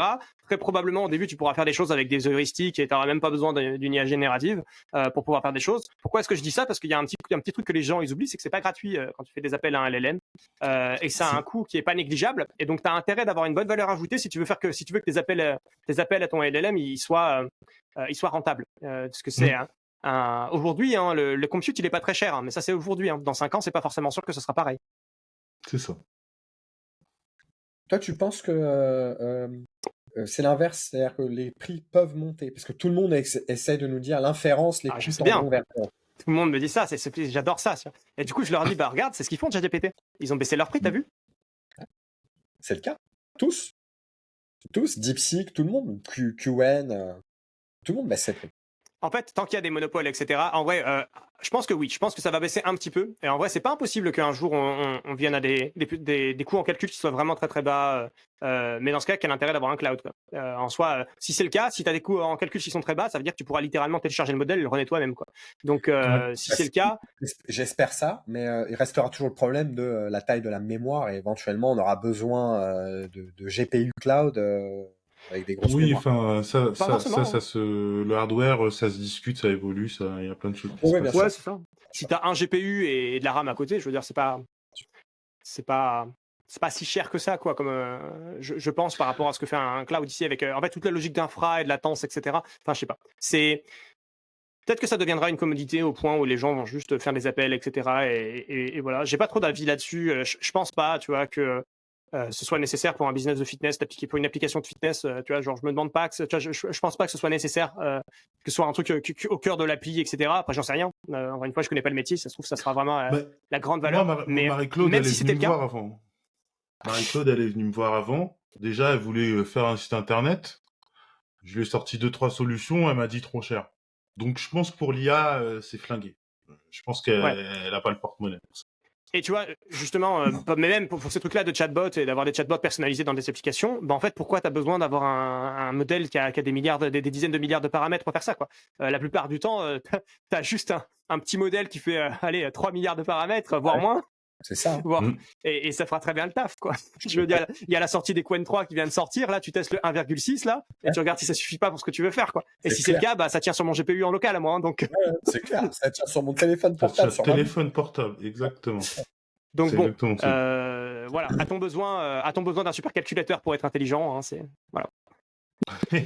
On en revient à la question de tout à l'heure avec nos 100 watts et notre cerveau et notre 100 watts qui sont plus utilisés par nos muscles et notre estomac que notre cerveau. Moi, juste pour rebondir sur ce que tu disais, je suis persuadé que le prix des LLM et des IA en général vont augmenter. Pas un point de rupture, mais ils vont nous faire comme l'essence. Au bout d'un moment, on va sortir les 2 € par token et on va dire je suis obligé, sinon je peux pas. Et ça va être comme ça. Et cette intuition... C'est clairement ce que j'ai en tête aussi. Ouais. Et cette intuition, elle me vient du fait que Nvidia, il s'arrête pas. Nvidia, il domine relativement bien le marché. Et plus le temps passe, plus ils te font des GPU non seulement qui sont de plus en plus chers, mais qui consomment de plus en plus d'électricité. Et ça gêne personne, de toute façon. Donc tout le monde saute dessus. Et faut quand même se dire que Nvidia, quand ils sortent un GPU, ils l'ont déjà vendu sur tout le trimestre. Ils n'ont pas de questions à se poser sur Pour l'instant. trouver des clients. Oui, pour l'instant, c'est vrai. Moi, Pour je l'instant, milite et pour en que tout le monde sorte ses NPU. Tu m'as parlé tout à l'heure de Huawei, par exemple. Il y a des NPU, il y a plein de solutions. Il y a des NPU, il y a plein de gens qui sortent plein de choses. Personne n'a sorti CUDA à part Nvidia. Donc, pour l'instant, les choses sont un peu pliées. Mais tout est faisable. Et la question du prix des LLM, pour moi, c'est Nvidia. Clairement. moi, c'est même plus pernicieux que ça, en fait. Parce que moi, Ah ouais avec les LLM, aujourd'hui, je parlais tout à l'heure de la délégation de la compétence. Et on parlait tout à l'heure du code. Et les gens qui codent avec des LLM, en fait, ça me paraît fou aujourd'hui qu'il y ait des gens qui délèguent leur corps de métier et leur cœur de métier et qui se trouvent inefficaces sans un LLM. En fait aujourd'hui, si tu leur enlèves cursor, ils peuvent plus faire leur métier. Je peux te dire Et, qu'on en a vu. Hein. Nous, et chez du coup, quand Unique, tu es comme ça, et que, en fait, c'est pas une question matérielle de est-ce que les prix vont augmenter, c'est une question de si tu vas payer. En fait, c'est pas ce que ça leur coûte qui compte, c'est ce que toi tu vas être prêt à payer. ouais. Et donc, en fait, c'est plus ça qui m'inquiète et qui fait que pour moi les prix vont monter. Parce qu'aujourd'hui, on nous fait les choses très très bas parce que de toute façon, pour l'instant, personne n'a besoin d'être rentable. Pour l'instant, tout le monde s'en fout. Là, les VC crament de l'argent à fond parce que c'est le futur et t'inquiète. Donc aujourd'hui, l'argent est pas cher. Ouais. Si on a vraiment des phénomènes de crise et si on a une récession qui arrive derrière, etc., si on a des dirigeants qui font des trucs qui d'un coup provoquent des récessions, ce genre de choses, si l'argent commence à pas avoir le même prix, t'inquiète qu'ils vont aller le chercher l'argent quand il faudra être rentable. Et quand ils vont aller le chercher, tu crois qu'il va se passer quoi? Ils vont pas baisser les prix. Hein. Ouais, mais sauf qu'on est dans un marché hyper concurrentiel et moi, je pense qu'il n'y a pas d'attachement des gens au modèle. Au Et que modèle, non. demain, ChatGPT monte ses prix, je vais chez QN, et QN monte ses prix, je vais chez DeepSeek, et ainsi de suite. Et vu la guerre stratégique que les deux géants américains et chinois vont se faire autour de ça, ceux qui vont en bénéficier, c'est terrible à dire, mais c'est nous. Parce qu'en fait, ils vont se déchirer la gueule sur le prix, sur la puissance. Et pareil pour Nvidia, ils vont sortir des pros de plus en plus puissants, mais la vérité, c'est que dans 3 ans, je pourrais faire tourner sur les pros d'il y a 3 ans GPT O1 et j'ai pas besoin de plus pour mon application de marketing. Et on va arriver à tu vois, à Alors une espèce certes, mais là tout ce que tu as dit, tu as besoin d'un savoir-faire que les gens vont faire en sorte que tu n'aies pas. Quoi. C'est-à-dire que cette capacité de changer, etc., de cette capacité de self-host, d'avoir de la faible latence, etc., Pas forcément self-host. Moi, j'utilise Ah oui, juste en consommation. OpenRouter. Je peux te jurer que moi, mes agents, ils switchent de modèle. En 2 jours, hein, on s'en fout que ce soit Mistral, machin truc, tout ça. J'essaie d'utiliser de l'open source par conviction. Mais encore une fois, le problème, c'est que s'il y a une récession, la récession, elle sera la même pour tout le monde. Et donc, en fait, les deux vont se mettre à monter les prix. Et donc, en fait, certes, il y en a un qui va essayer de... En fait, ils vont faire un min-max, quoi. Ils vont essayer de monter les prix le minimum par rapport à l'autre, et en perdant le moins d'utilisateurs possible. Et encore. On verra. En tout cas, les précédentes récessions qu'on a pu avoir dans l'économie mondiale, le cloud et l'hébergement existaient déjà. On n'a pas vu les prix de l'hébergement monter à cause d'une récession. Et je pense qu'il faut comparer ça à l'infra et au prix des infra cloud. De toute façon, là, je sors clairement de ma zone d'expertise, hein, donc c'est clair. Oui, non, mais moi pareil. C'est un pari sur l'avenir. On regardera dans 3 ans où on en sera et même dans 10 ans. Hein, parce que c'est vraiment du très long terme, je pense. Mais je pense que dans 10 ans, de l'inférence sur les modèles d'aujourd'hui coûtera quasiment rien. Alors, dans 10 ans, ouais. Dans 3 ans, pas sûr. Oui, ça c'est on verra, ouais. Possible avec... Moi, c'est pas cet ordre de grandeur de temps que j'avais en tête, mais voilà. Parce que là, c'est politique, c'est-à-dire par rapport à Trump, les tarifs, la guerre commerciale avec la Chine, tout ça. Même pas, c'est juste, je pense que d'ici 10 ans, si crise, en fait, c'est soit on aura fait une rupture technologique qui fait qu'on aura vraiment fait des IA de fou, quoi, donc les fameux agents, etc., qu'on aura réussi à faire des choses et à faire des vrais agents autonomes dans les entreprises qui apportent de la valeur, soit il y aura une crise économique autour de ça, il y aura une bulle qui aura éclaté ou, comme tu disais tout à l'heure, que ce soit le soufflet qui a grandi et qui est en train de se péter la gueule lentement, comme ça. Voilà, l'un ou l'autre, pour moi, j'ai du mal à croire qu'on va rester dans ce middle ground où les gens continuent à croire que t'inquiète, c'est dans 4 ans, t'inquiète, c'est dans 3 ans, t'inquiète, c'est dans 2 ans. Voilà, je me demande à quel point les gens... Ouais. Il y a un moment où ça va énerver les gens. Soit ils vont passer à autre chose, je me rends pas compte en vrai. Ils vont passer à autre chose. Je me rends pas compte. Mais tu vois, genre, les gens, ils croient tellement l'IA aujourd'hui et au fait que ça va tout changer que genre c'est aujourd'hui là, tu regardes la croyance populaire de est-ce que vous pensez que l'IA va changer votre métier d'ici 3 ans, tu vois? Je suis quasiment sûr que tu as des réponses assez Ah, flagrantes, tu vois, sur la c'est plupart des pire gens. que ça. Je pense que tu as 50% des gens en France qui pensent qu'ils risquent d'être remplacés. C'est ça. Mm. Et du coup, c'est surtout ça qui, je pense, m'inquiète, c'est le changement de croyance, etc. Et surtout, du coup, les investissements derrière et donc la récession. Enfin bref, je me rends pas compte. Le Voilà. grand remplacement, c'est l'IA, en fait. C'est Mais ça. oui, j'arrête pas de le dire. Bah, si elle marche, si on arrive à la faire marcher, ouais. Si on arrive à lui faire se rendre compte de ses propres conneries, ouais, peut-être. Mais pour l'instant, C'est pas gagné. c'est compliqué, quoi. Ouais, Pour l'instant, c'est compliqué parce que, comme je disais, en fait, nous, on est capable d'aller dans les détails d'une situation en particulier et, comme je disais, d'en profiter des sophistications, tu vois, d'être capable de naviguer dans un environnement sophistiqué. Là où l'IA n'est pas encore capable de le faire aujourd'hui, tu vois. Et aujourd'hui, les gens qui te vendent que c'est possible, c'est faux. C'est Oui. la sophistication qu'il y a derrière, c'est des ingénieurs qui l'ont fait. C'est des Ouais. ingénieurs qui, à la main, ont fait en sorte que sur ton cas d'usage ou sur ton... Voilà, les agents, c'est littéralement ça. En fait, toute la vague des agents aujourd'hui n'existerait pas si les modèles étaient suffisants. Ouais, c'est clair. Je me suis toujours dit ça. Je me suis dit, mais en fait, l'agent, c'est toi, codeur, qui rajoute une espèce de béquille à ton LLM avec des tools, avec Tout à fait. voilà, pour qu'il essaye d'être un tout petit peu moins débile. Bah, Mais s'il était vraiment intelligent, il a un prompt et ça suffit à faire ce que fait ton agent, en fait.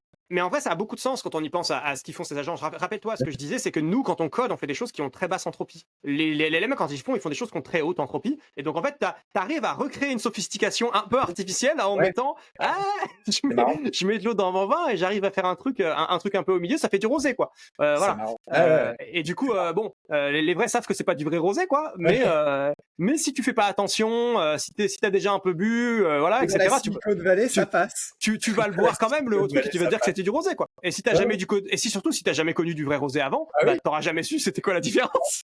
Dans la Silicon Valley, quoi. Pas de problème, tu vas le vendre, ton pinard. Et voilà, exactement. Et donc, je pense que c'est un peu ça qui se passe aujourd'hui avec les agents. Et la question, c'est est-ce qu'un jour on fera du rosé? Ou est-ce qu'un jour, où est-ce que les gens vont boire? Voilà, vont boire le rosé, le faux rosé, et que ce sera suffisant pour les cas d'application et pour l'industrie. Est-ce que ça sera suffisant pour créer de la valeur en entreprise, ce qui encore une fois est le but, hein, qu'on puisse avoir de la productivité, de la vraie création de valeur. Il y a déjà des métiers qui ont changé à cause de l'IA quand même. Ah oui, bien sûr, mais développeur, ça a changé à tout jamais. Hein. Développeurs, ça a changé à tout jamais. Déjà. Ma femme est journaliste et journaliste aussi, j'imagine. alors, elle non, en fait, elle est absolument pas inquiète par l'IA. Elle me dit mais moi ce que je sais faire, l'IA elle est pas prête de le faire en fait. C'est pas de ça dont je parlais, c'est pareil pour le code. Hein. Moi je suis pas en mode ce que je sais faire, l'IA va le faire à ma place, au contraire. Mais le fait est que c'est présent dans l'écosystème aujourd'hui et c'est devenu quelque chose que tu peux pas ignorer. C'est pas quelque chose que tu vois, c'est surtout ça que je veux dire, c'est que ça a changé la façon dont le métier est parce qu'il y a une grande masse salariale dans le métier qui utilise des outils qui sont différents. C'est ça. Et dans son métier, c'est les gens qui font la correction et la cohérence entre les articles, ce qu'on appelle les secrétaires de rédaction, qui sont, elles, en danger. Parce qu'en effet, aujourd'hui, avec un LLM, on a plus d'efficacité que d'avoir une armée de SR qui va faire ça. Donc ça, c'est vrai. Mais c'est des tout petits pans de métier. Et ces gens-là qui avaient cette compétence-là, en fait, c'est juste parce qu'on avait besoin de cette compétence qui faisait ça. Mais ces gens-là ont d'autres compétences qui sont pas du tout couvertes par les IA. Et j'ai aucun doute pour eux. C'est bien, ça me permet de reboucler sur ce que tu disais, Jérôme, tout à l'heure par rapport à ma vision de la société, etc. J'espère qu'un jour, les gens se rendront compte que, justement, ce qui fait que les humains, on est exceptionnels, c'est qu'on est capable de faire autre chose que juste un métier dans notre vie. Ouais, c'est clair. Et en fait, c'est ça qui est triste aujourd'hui avec notre société, c'est qu'on s'est organisé et on a fait en sorte que tu n'auras le droit de faire que 8 heures par jour de ta vie, tu seras obligé de faire la même chose pendant toute ta vie. Voilà. C'est à toi d'organiser ta vie pour pas qu'elle soit comme ça après. Mais pas vraiment, parce que tu n'as pas le choix. Tu vois, si tu as un métier aujourd'hui, tu as un salaire, tu es payé, enfin, tu as une spécialité. Tu es aliéné. Oui. Aujourd'hui, si tu construis une carrière, tu vois, construire une carrière aujourd'hui, ça veut dire que tu fais un choix. Tu fais un choix de carrière, tu dis aujourd'hui, je veux faire ça et je ferai que ça parce que je serai spécialisé dans ça. Et je sais pas, je trouve que c'est un peu dommage parce que justement, pour moi, la spécialisation un peu abusive comme ça, c'est ce que les machines font bien mieux que nous. Quoi. Nous, là où on est fort, c'est être capable de mettre des choses en commun qui n'ont rien à voir. Et justement, être capable de, tu vois, juste d'être des humains, quoi, de vivre. Quoi. Donc c'est la création, la créativité. Pas juste la créativité, parce qu'en vrai, ça dépend comment t'appelles la créativité. Tu vois, une IA, ça peut être très cool. Justement, j'en parlais pour l'inspiration créative, ça peut être très sympa de faire de l'inspiration créative. ChatGPT, tu peux l'utiliser à fond pour faire de la créativité, tu vois. Mais c'est c'est juste que pour qu'elles prennent du sens, et ça revient sur ce que tu disais avec le bouquin, tiens. Pour reboucler sur ce que tu disais avec le bouquin, en fait, les choses prennent du sens quand on les met en relation avec les humains. Tout le monde s'en fout d'un truc qui n'est fait que par les machines pour les machines. Ouais. Aujourd'hui, ce qui compte et ce qui a du poids dans la société, c'est les choses qui ont été faites pour les humains. Ouais, c'est clair. Pas forcément par les humains, mais en tout cas pour les humains. Pour les humains. Et c'est un peu ça qui est très dur pour aujourd'hui, pour une machine à savoir, c'est qu'est-ce qui est fait pour un humain qui va lui plaire aujourd'hui. Montrer une vidéo YouTube, c'est ce que font les algorithmes de recommandation, etc. Tu vois, mais créer la vidéo, créer le contenu que tu vas vouloir voir, etc. C'est vraiment pas des choses pas triviales. Et c'est la même chose que créer un livre, tu vois, finalement. Tu vois. Et c'est cette question-là de comment on crée ces trucs, ces histoires qui nous titillent et nous intéressent, tu vois, genre, pour moi, c'est très relié, encore une fois, à ces questions de sophistication dont je parlais plus tôt, c'est qu'on aime bien voir des choses qui sont suffisamment communes pour qu'on les comprenne, mais suffisamment exotiques pour qu'elles nous apprennent quelque chose. Ouais. Et cet intermédiaire-là, c'est quelque chose qu'aujourd'hui, les IA ne savent pas poursuivre, et encore moins savent nourrir. Elles savent même pas, tu vois, l'engurgiter elles-mêmes, et donc elles savent pas non plus le produire, tu vois, cette notion-là d'avoir un truc qui est vraiment juste à la limite. Et je sais pas, c'est des sacrés challenges, je trouve, qu'on a par la suite en tant que société, de s'organiser autour de ça, etc. Et ouais, j'espère que les choses changeront et que, comme tu dis, qu'on arrêtera d'être juste devant un écran 8 heures par jour dans ta vie, tu pourras avoir plus de diversité, de valeur dans la société que ça. On approche de l'heure et demie là, mon Anto, c'est ça? Sûrement. Je pense. Je finis ma petite chronique. On est au stage 3 là, je vous rappelle les gars. Ouais, on est au stage 3, c'est vrai. Je vous rappelle, là, on est arrivé, on a battu le stage 2 et là on est au stage 3. Et donc le stage 3, c'est René Cloud. Ah non, René Cloud, elle a un problème, c'est que il y a 1 an de ça, ils ont commencé à utiliser des LLM, à faire comme on avait dit tout à l'heure. Bon bah voilà, j'utilise tel LLM. Oh bah tiens, il y a celui-là qui sort. Donc elle s'est abonnée à Chatbot Arena, tout ça. Elle surveille le prix, les perfs, en maths, en sciences, en art, en patati patata. Et au bout d'un moment, elle a décroché parce qu'il y a des LLM qui sortent tous les 3 jours. Tu travailles le matin, t'es has-been de 1 semaine tous les matins. Donc, elle se dit, faut que je trouve une solution pour me maintenir à jour. Et moi, je lui dis, ouais, bah appelle Mathis, peut-être il va te filer une solution. Mais avant qu'elle t'appelle, je me dis, peut-être tu vas lui dire elle se pose et elle refait ça tous les 1 an, non? Bah moi, ma solution pour ça, c'est simple, c'est que tu regardes ce qui existe encore. Tu vois, tu regardes jamais le truc nouveau, tu regardes le truc qui est sorti il y a 6 mois mais qui existe encore. Ok. Voilà, s'il y a un truc qui est sorti il y a 6 mois et qu'il existe encore, c'est qu'il vaut peut-être le coup d'être regardé. Ok, c'est bien vu, je suis d'accord. Parce que en fait, il y a tellement de bruit dans l'actualité, en particulier dans l'actualité d'un milieu bouillonnant comme celui-là, il y a tellement de hype, de marketing, etc., que démêler le vrai du faux, c'est un travail à plein temps qui vaut pas le coup. Voilà. Je pense que le temps, il est très fort pour lui-même d'élayer le vrai du faux. Tu vois, aujourd'hui, plus personne justement ne croit sérieusement tu vois, à HGPAC, personne l'a implémenté, personne n'y croit. Aujourd'hui, c'est dans la bouche de personne, c'est dans aucun système existant, parce que pour l'instant, ça ne marche pas. Peut-être que ça marchera un jour, mais pour l'instant, ça ne marche pas. Je sais pas si je reprends à plein de trucs, hein, genre, je sais pas si vous aviez eu la vibe avant tout ce qui était autour des graph neural network, etc., de combiner les choses, tu vois, il y a eu Mamba il y a pas si longtemps que ça aussi, tu vois, vous souvenez-vous, hein, toutes ces choses-là que vous avez appris qui ne servent à rien parce que personne ne les utilise. Voilà, souvenez-vous, voilà, tout simplement. Et donc en fait, c'est des bons exemples, tu vois, pour moi, quand tu suis l'actualité et que tu te rends compte 6 mois plus tard que la quasi-totalité de tout ce que tu as appris ne sert à rien. Très bon exemple, Mamba. Il n'y a pas que ça, hein. Genre il n'y a pas longtemps, c'était quoi les Cannes aussi, Kolmogorov, etc., Neural Network, là, pareil, il y avait ça, c'était sorti, c'est marrant parce que c'était open source, du coup j'ai testé des trucs, en vrai c'était stylé, hein, il y avait des trucs sympas à faire, etc. Mais voilà, c'est pas quelque chose qui scale, c'est pas quelque chose qui, voilà, etc. Donc est-ce que René Cloud a besoin de le savoir pour son service et pour machin, par curiosité intellectuelle peut-être, mais par intérêt économique, pas sûr, quoi. Ok, je vais lui dire. Du coup, Jérôme, moi je place Mathis à peu près à 37 000 points, 37 200. Ouais. Je lui avais dit qu'on mettrait un joker parce qu'il n'est pas fournisseur de cloud à la base. On va dire 1500 points de joker. Nice. D'accord. Ça fait donc 48, 32. Non, je suis mauvais en maths, pardon. Non, moi j'étais à peu près à 39 200. Ouais, c'est ce que j'allais dire. C'est dans ces eaux-là. J'ajoute aussi des petits points brouettes bonus comme ça. D'accord. Et donc, ouais, 39 200, quelque chose comme ça. Un peu déçu d'être tu sous vois, la barre des 40 000 points, malheureusement, mais ça sera mieux la Ah, mais prochaine fois. on a On eu ira Alban qui revenir. était trop forte. Alban, elle était trop forte. Elle a mis la barre trop haute aussi. Ouais. C'est pour ça. Moyennant corruption, il y a moyen de moyenner. Voilà, ça Aïe, c'était aïe, une belle aïe. phrase. Ça, l'IA, elle le fait la corruption? Je sais pas. Elle est corrompue, l'IA? Oh oui. Alors, ça dépend ce que tu appelles corrompu. Dans quel sens? En Bah, sens, Brésil, là, je te donne un billet, tu me fais quelque chose que tu serais pas susceptible de faire en temps normal. Là. Tu me files quelques serais gigawatts pas et on autorisé. peut en parler. Ouais. Ça, c'est ce qu'on appelle le jailbreaking.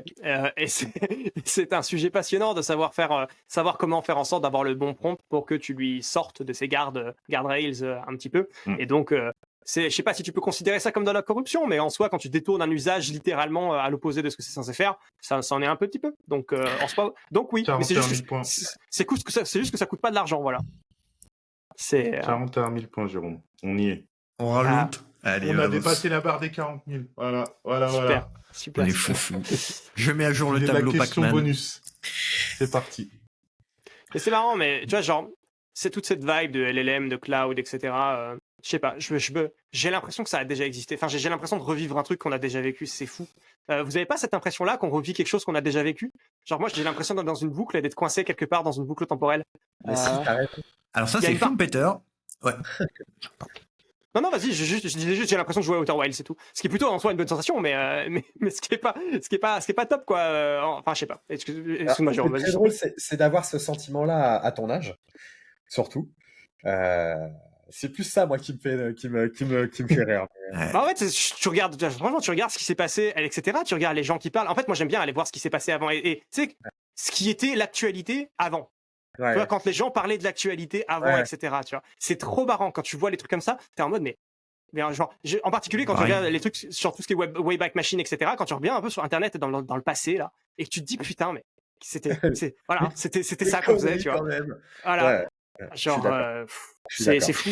Il y a Kersozon, et je le cite souvent, mais il dit toujours le même truc. Tu ouvres un journal en 2020, tu le rouvres un an après, c'est quasiment la même chose en fait. Hein. Et justement, il y a Schumpeter qui dit qu'en gros, les grappes d'innovation et la destruction créatrice, en gros, tout ça, tout est cyclique en fait. On tourne, Ouais, je crois. enfin, c'est pas qu'on tourne en rond, mais c'est qu'on upgrade chaque fois. Tous les techs le disent dans l'interview, Anthony, tu confirmes, c'est qu'en fait ils sont lassés limite. Ils sont excités pour certains trucs, mais en fait ils sont blasés. Vous êtes blasés De les toute gars. façon, On en est pas blasés, on est informatique, déçus. tous les paradigmes, c'est 20 Déçus. ans. Ils reviennent On est tous déçus, les ouais. 10 soit 10 ans, tous les 20 ans, mais généralement, tous les paradigmes, ils reviennent en 20 ans. En informatique. Ouais. Et encore, on dit ça, hein, Le mais cloud, les la programmation conteneurs. qu'on l'a fait aujourd'hui, hein, on l'a pas inventé il y a 20 ans. Hein. C'est plus vieux que ça. Ça fait quelques cycles que c'est la même. Hein. Ouais. Ouais, mais regarde, on s'est enflammé, depuis les années 2000, on s'est enflammé avec du Python, du Ruby, des nanana, langage de start-up, langage interprété, patati patata.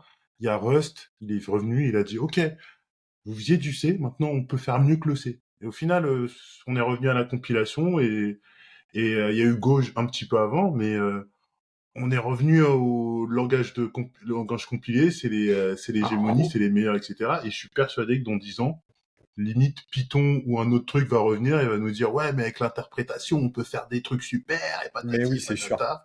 C'est sûr. Et encore, Alors, sûr, je vais te dire, on n'est pas Revenu, j'irai sorti- pas jusque-là quand même, mais oui. on n'est pas sorti du C et du CPP, à mon avis. Les LLM, derrière les codes, c'est pas du Rust, hein. C'est du C. et du Ouais, C. et je rappelle que le système bancaire tourne toujours en COBOL. Hein.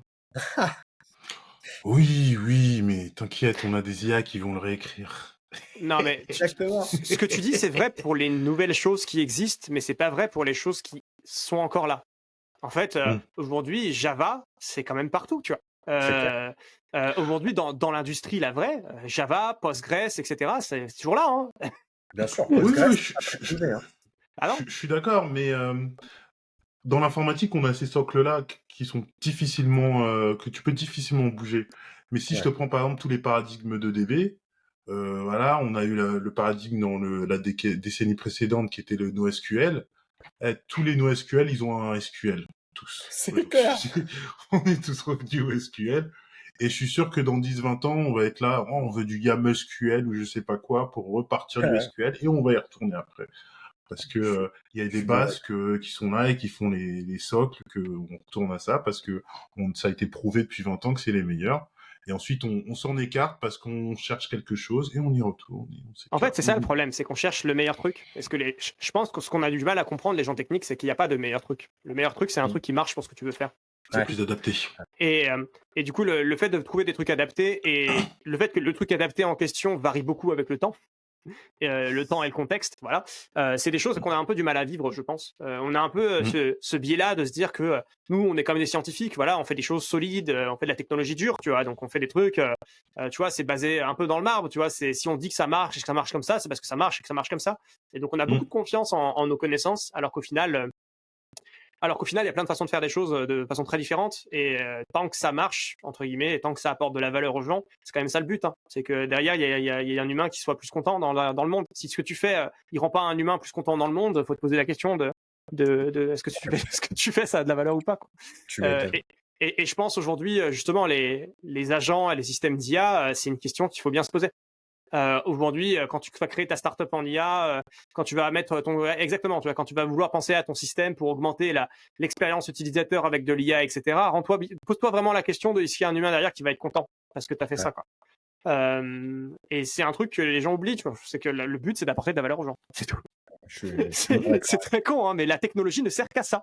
C'est comme la science. La science ne sert à rien si ce n'est pas pour que des gens l'utilisent pour faire des choses dans le monde. En fait, ça ne sert à rien d'avoir des connaissances si tu les appliques pas. C'est juste de la satisfaction intellectuelle. En tout cas, c'est pas que ça sert à rien, mais c'est pas ma morale à moi. En tout cas, ma morale à moi, c'est qu'une chose sert à quelque chose quand elle arrive dans le monde et qu'elle change le monde d'une façon ou d'une autre. D'avoir de l'impact. C'est ça, d'avoir de l'impact. Exactement. Anto, il y a encore un tout petit peu de temps ou pas? Vas-y, je t'accorde la grande question. Vas-y, J'ai déroule-la. la question qui me trotte récemment, plus ou moins récemment, on a vu sur GameFace apparaître des utilisations de transformers pour des robots.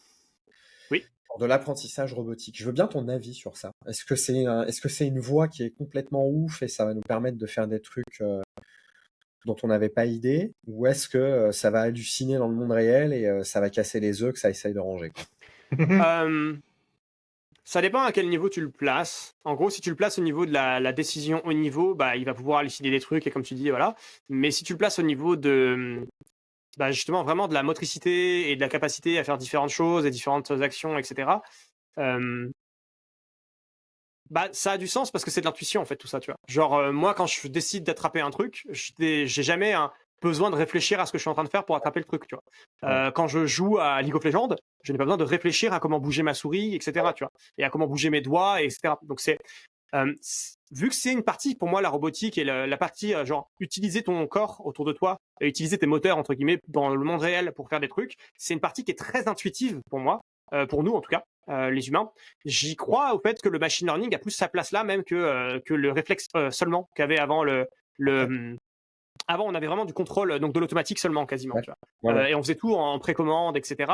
Et ça marche ça marche au niveau du doigt, tu vois, la précommande, mais ça marche assez mal au niveau de la main, entre guillemets, tu vois. Ça marche assez mal quand tu vas vouloir faire des choses au niveau du bras, de la main et au niveau du mouvement un peu global de tout ton corps. Ça marche très très bien sur les trucs, bah vraiment, si je veux être stable comme ça et rester comme ça, c'est super. Mais par contre, si je veux faire ça, ce que je viens de faire avec ma main là, bah c'est vachement plus chiant à faire en précommande, quoi.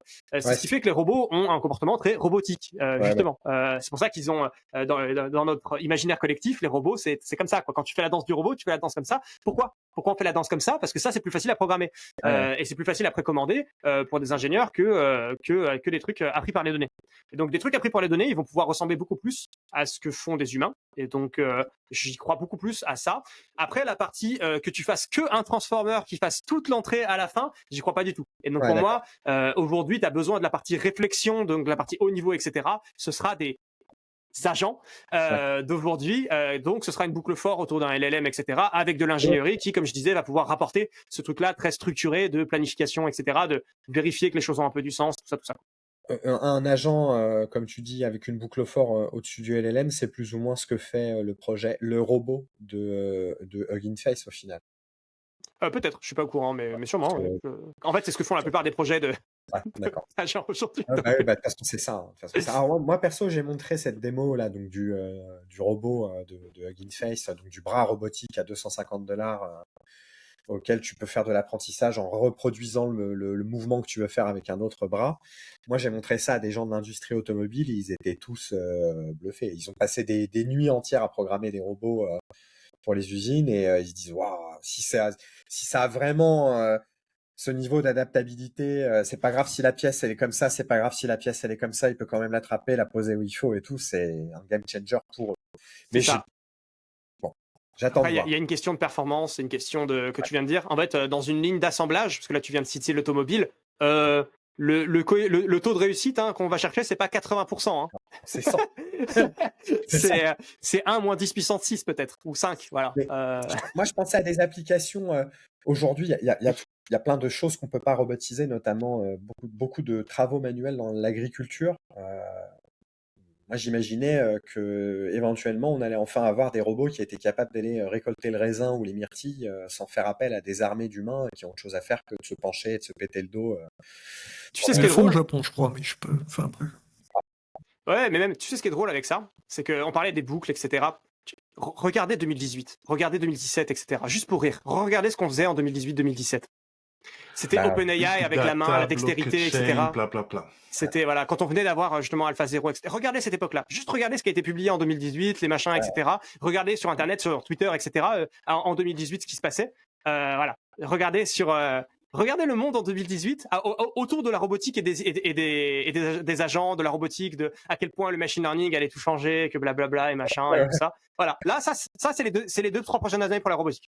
D'accord. Voilà. Ce qui s'est passé entre 2015 et 2018, pour moi, c'est la même chose qui va se passer entre 2025 et 2028. Mais parce que entre 2015 et 2018, il y a vraiment eu un gap technologique qui a permis de faire des choses avec les robots qu'on pensait pas possible en 2013. Bah, c'est surtout en 2012, 2012-2013, il y a eu il y a eu AlexNet, etc. Donc il y a eu le renouveau du deep learning. Il y a eu le deep learning qui a fait ses preuves sur ImageNet. Le temps que ça se propage jusqu'à la robotique, ça a pris 3 ans, quoi, on va dire. Donc 2015, les gens étaient en mode à fond, blablabla, c'est super. Et 2018, tout le monde a oublié que ça marchait pas et tout le monde est parti sur les LLM, c'est super parce que en gros 2018, c'était à la fois GPT-2, il me semble, et c'était aussi AlphaZero. Donc AlphaZero, etc. Donc c'était vraiment le RL c'est super, les modèles de langage ça commence, machin, etc. Et tu regardes après 2020 c'est ChatGPT, donc 2020 etc. Ça y est, plus personne ne parle de robotique. Tout le monde a oublié que la robotique existait. Voilà, la robotique n'existe plus. Maintenant, il n'existe que les chatbots. Ça va revenir en force, mais ça fera l'objet d'une autre discussion et d'une discussion privée d'ailleurs dont on pourra trouver le temps d'avoir. Mais je pense que ça va revenir en force parce que ce qu'on voit sur ces démos donne envie aux gens d'essayer de faire. Tout ça. Et en vrai, je pense que encore une fois, pour moi, ça a du sens que ça marche sur la robotique. Et en fait, l'architecture des transformers, maintenant qu'on a beaucoup de choses sur comment on peut arriver à la faire marcher, etc. Et maintenant qu'il y a beaucoup plus de compétences dans la nature autour de ça, je pense que l'architecture des transformers pour la robotique, c'est une très bonne idée. Tu vois, la question qui se pose pour la robotique, c'est les données. C'est quoi les données que tu as, comment tu collectes des données à grande échelle, etc. Et donc, est-ce que tu auras les bons types de données, etc. Quel marché va être intéressé par ce type de robot? Parce que les robots d'usine, ils s'en foutent, ils ont déjà ça. Donc, c'est vraiment juste, ça permettrait peut-être de gagner un peu de productivité, mais comme je dis, si tu perds en performance, c'est fini, quoi. Donc, les grosses usines, non. Mais les petites, ouais, c'est ça. Mais tu apportes des compétences d'usines gigantesques dans des ateliers décentralisés. Exactement. Et ça change. Et ça, il y a moyen que ça arrive, mais du coup, la question, c'est comment on a la quantité de données qu'on a eu en texte sur Internet, comment on l'a en image dans le monde réel, quoi. Est-ce que le monde du jeu vidéo peut pas nous aider à simuler ça, justement? Parce que il y a des projets. Et justement, je regardais, il y a pas longtemps, il y a Clair Obscur, bien sûr, jeu français qui vient de sortir, qui est incroyable. Je teste. Clair Obscur sur Unreal 5, c'est assez incroyable, tu vois, les paysages sont bluffants, etc. Et en vrai, tu prends un paysage bien foutu, alors là c'est fantaisiste, mais tu prends un truc un peu réaliste, etc. Une usine modélisée en 3D avec Unreal, où tu fais des trucs un peu précis et tout ça. En vrai, t'as des choses qui sont très proches. Et le Sim to Real, encore une fois, on revient à OpenAI et la main d'OpenAI, voilà, c'était AutoCAD, c'était quoi? C'était 2015, ça, ou 2016, je sais plus. C'est eux, le Sim to Real, c'est ça? C'était au début, c'était les premiers qui avaient fait vraiment le gap Sim to Real pour la main. Souvenez-vous, la main du Rubik's Cube, là. Je sais pas si vous vous souvenez, voilà. Ça, c'était les premiers gaps de Sim to Real. C'était OpenAI, tu vois. Je me rappelle plus que c'était OpenAI. Et oui, c'était avant qu'ils fassent le switch, etc. Voilà. Tout ce qui est LLM, et avant qu'ils oublient que tout le reste existe. Mais du coup, c'est ce qu'ils faisaient avant, et ils faisaient ça. justement en faisant de l'augmentation de données dans l'espace, et ils étaient en mode tu changes toutes les textures, tu fais des textures aléatoires, tu changes les. Enfin voilà quoi, ils faisaient beaucoup d'augmentation dans la simulation, et c'est ça qui permettait d'avoir le sim-to-real à l'époque. C'était ça l'hypothèse qu'ils avaient avancée et leur expérience, quoi. Comme les robots qui jouaient au foot de Google, de Ouais. DeepMind, c'est pareil, c'était du sim to real pendant des millions d'heures en fait, et derrière en fait, ils arrivaient à reproduire ça dans le monde réel, quoi. Après, tu le réadaptes, entre guillemets, tu fais un peu de fine-tuning sur le monde réel avec les quelques données que tu as, et ça marchait pas trop mal. Et donc, en vrai, voilà, c'est un peu la question aujourd'hui de comment les gens qui veulent faire de la robotique vont réussir à se débrouiller avec cette question-là. Et on verra bien. Après, il y avait aussi le machin, avant les LLM, le framework GIM, qui Oui, bien sûr. justement C'était c'était fait ça, pour créer des environnements virtuels qui J'en ai fait des reproduisent, environnements GIM, je peux te le dire. Hein. qui reproduisent, Pas du tout. ça peut être un robot, ça peut être une salle, ça peut être des gens, et justement là-dedans, tout fonctionne par agent d'ailleurs. Maintenant que je suis en train d'y repenser, parce que la plupart du temps, les gens font du renforcement learning. Ça aussi, on a abandonné d'ailleurs. Donc j'y pense. Non, ça revient à donf. Ça revient, revient dans les LLM, c'est pas cool. c'était là dans RLHF, etc. Donc, même sans ça, en vrai, DeepSeek, etc., c'est du RL. Hein, donc. Ouais, c'est du RL. Mais ça, c'est pareil. Moi, je suis pas scientifique, mais de l'intuition, je me disais, mais pourquoi ils refont pas du RL par-dessus les LLM? Je comprenais pas. On l'a fait depuis le début, ça. Tu es RLHF, hein, donc ça fait un petit bail. Hein. Oui, mais tout le monde te dit, ouais, le RLHF, c'est limité, machin. Et puis d'un coup, t'as DeepSeek qui arrive et qui dit, non, en fait, le RLHF, c'est la vie, quoi. Et toi, quand t'es pas C'est scientifique. du RLRL qu'ils ont fait, c'est pas du RLHF qu'ils ont fait. Il n'y a pas de human. Il y a pas que, enfin, ils ont pas fait que ça, je crois. Il y a du RL tout court aussi, il me semble. Est-ce que tu avais la bonne réponse, etc. Il faudrait que je revoie comment ils ont entraîné DeepSeek, mais ils ont fait du RL, pas HF, mais ils ont fait du RL avec, oui, avec le RL PT Feedback, RLGF. C'est RGPO qu'ils ont utilisé, enfin GRPO qu'ils ont utilisé, pardon, il me semble, etc. Enfin bref. Très bonne idée. Alors là, je sais pas, c'est ça. Ça me dépasse. Ouais, bref, peu importe. Messieurs. Ça nous fait une session de combien? 2h30? Non, je pense qu'on est à peu près 2 jours et demi. 1h40, là, on est 1h40. Ah, on avait dit 2 heures. Ça va. C'est ok. Ça va. Pour conclure cette session, j'aimerais te donner le mot de la fin, Mathis. Le mot de la fin, si tu avais quelque chose à laisser à nos audio téléspectateurs, que ce soit une pensée, que ce soit un média, un livre, un film que tu veux que les gens y voient, ou un jeu vidéo auquel tu veux qu'ils jouent, parce que pour toi c'est impactant. Je te laisse l'open mic pour laisser une trace à nos utilisateurs. Essayez Arc. En fait, les gens qui font des agents et qui pensent que les LLM... Tu parles de Linux, là? Non, je rigole. Non, pas Arc Linux. Non. Essayez le fameux, la compétition là, de François Cholet qui est en ligne là, toujours là, sur Arc, Arc AGI. Essayez de faire des algos qui vont... Voilà, essayez de faire des algos qui vont résoudre des problèmes Arc en général. Juste que les gens se rendent compte un peu de là où les choses échouent. Parce que ça fait partie des peu de benchmarks qu'il y a, où il y a très peu de scores et où les gens ont un intérêt quand même assez fort sur le sujet. Je dis pas que les gens qui vont résoudre Arc, qui vont résoudre l'IA générale, hein, très loin de là, mais juste je trouve que c'est une très bonne... Ça permet de se rendre compte de cette capacité d'apprentissage qui manque et aujourd'hui, et de à quel point est-ce qu'il y a une différence en faisant ça. Donc, essayez de faire un algo, tu vois, qui marche sur Arc. Voilà. C'est ça que je dirais à tous ces gens qui pensent que les LLM vont nous remplacer, en particulier si vous êtes un développeur, ce genre de choses. Voilà, faites des problèmes Arc et rendez-vous compte que vous y arrivez à instantanément avoir la solution, que vous galérez un peu à écrire un programme qui permet de faire la solution, mais que ça marche quand même. Et vous regardez à quel point est-ce que les scores des LLM sont ridicules par rapport à vous. Voilà. Et ça, c'est pas mal. C'est pas mal pour se rendre compte que les beaux rêves de la Silicon Valley, ils sont pas encore là, quoi. Tout à fait. Il faut bien lever des fonds. Il faut bien lever des fonds, ouais. Sam Altman, il a besoin de l'AGI pour se séparer de Microsoft. Lui casse pas la baraque. Voilà. Faudra qu'il s'achète un data center déjà. Il a envie de se séparer de Microsoft. C'est bien pour ça qu'il a besoin de Microsoft. Ouais. Que pour ça. Mais bon. De manière générale, je pense que tous les systèmes de VC qui sont basés à fond sur l'IA, etc., aujourd'hui, eux aussi, ils ont besoin que ça marche. Ouais, bien sûr. Tout le monde. Il y a eu tellement d'argent, comme la blockchain. Il y a eu tellement d'argent de mis là-dedans qu'il faut que ça marche. Il n'y a pas. Mais sauf que les gens, ils oublient que l'univers, il en a rien à foutre de ce qu'on fait. C'est clair. Clairement. clairement. Sur ce, alors, Merci beaucoup. toi, oh, pas de problème, Mathis, c'était un plaisir de discuter avec toi. J'ai envie de dire 1000 fois que tu vas revenir avec le monsieur qui parle beaucoup à côté. Et sur ce, Avec grand plaisir. audio téléspectateurs, ça fait à peu près 1h30, 1h40 que tu es avec nous. J'espère que tu as apprécié, j'espère que tu as trouvé ça très intéressant. Ouais, bien sûr. J'espère aussi que tu as à peu près trouvé le même scoring que nous pour le Cloud Client Simulator. Mathis est bien placé. Donc sur ce, il me reste une seule chose à te demander. Pour le bon fonctionnement de la chaîne, histoire que Cloud Mercato se développe, qu'on devienne le média en ligne que tout le monde attend dans la communauté francophone et sur Mars et Jupiter, lâche un like, mets 5 étoiles sur Spotify, abonne-toi. Comme d'habitude, ne mets surtout pas la cloche. Ça, c'est Google qui a envie qu'on mette, mais ça sert à rien, les notifications. Et puis, il me reste plus qu'à vous souhaiter une bonne journée, bonne soirée. Ça dépend où est-ce que vous êtes. Et puis voilà.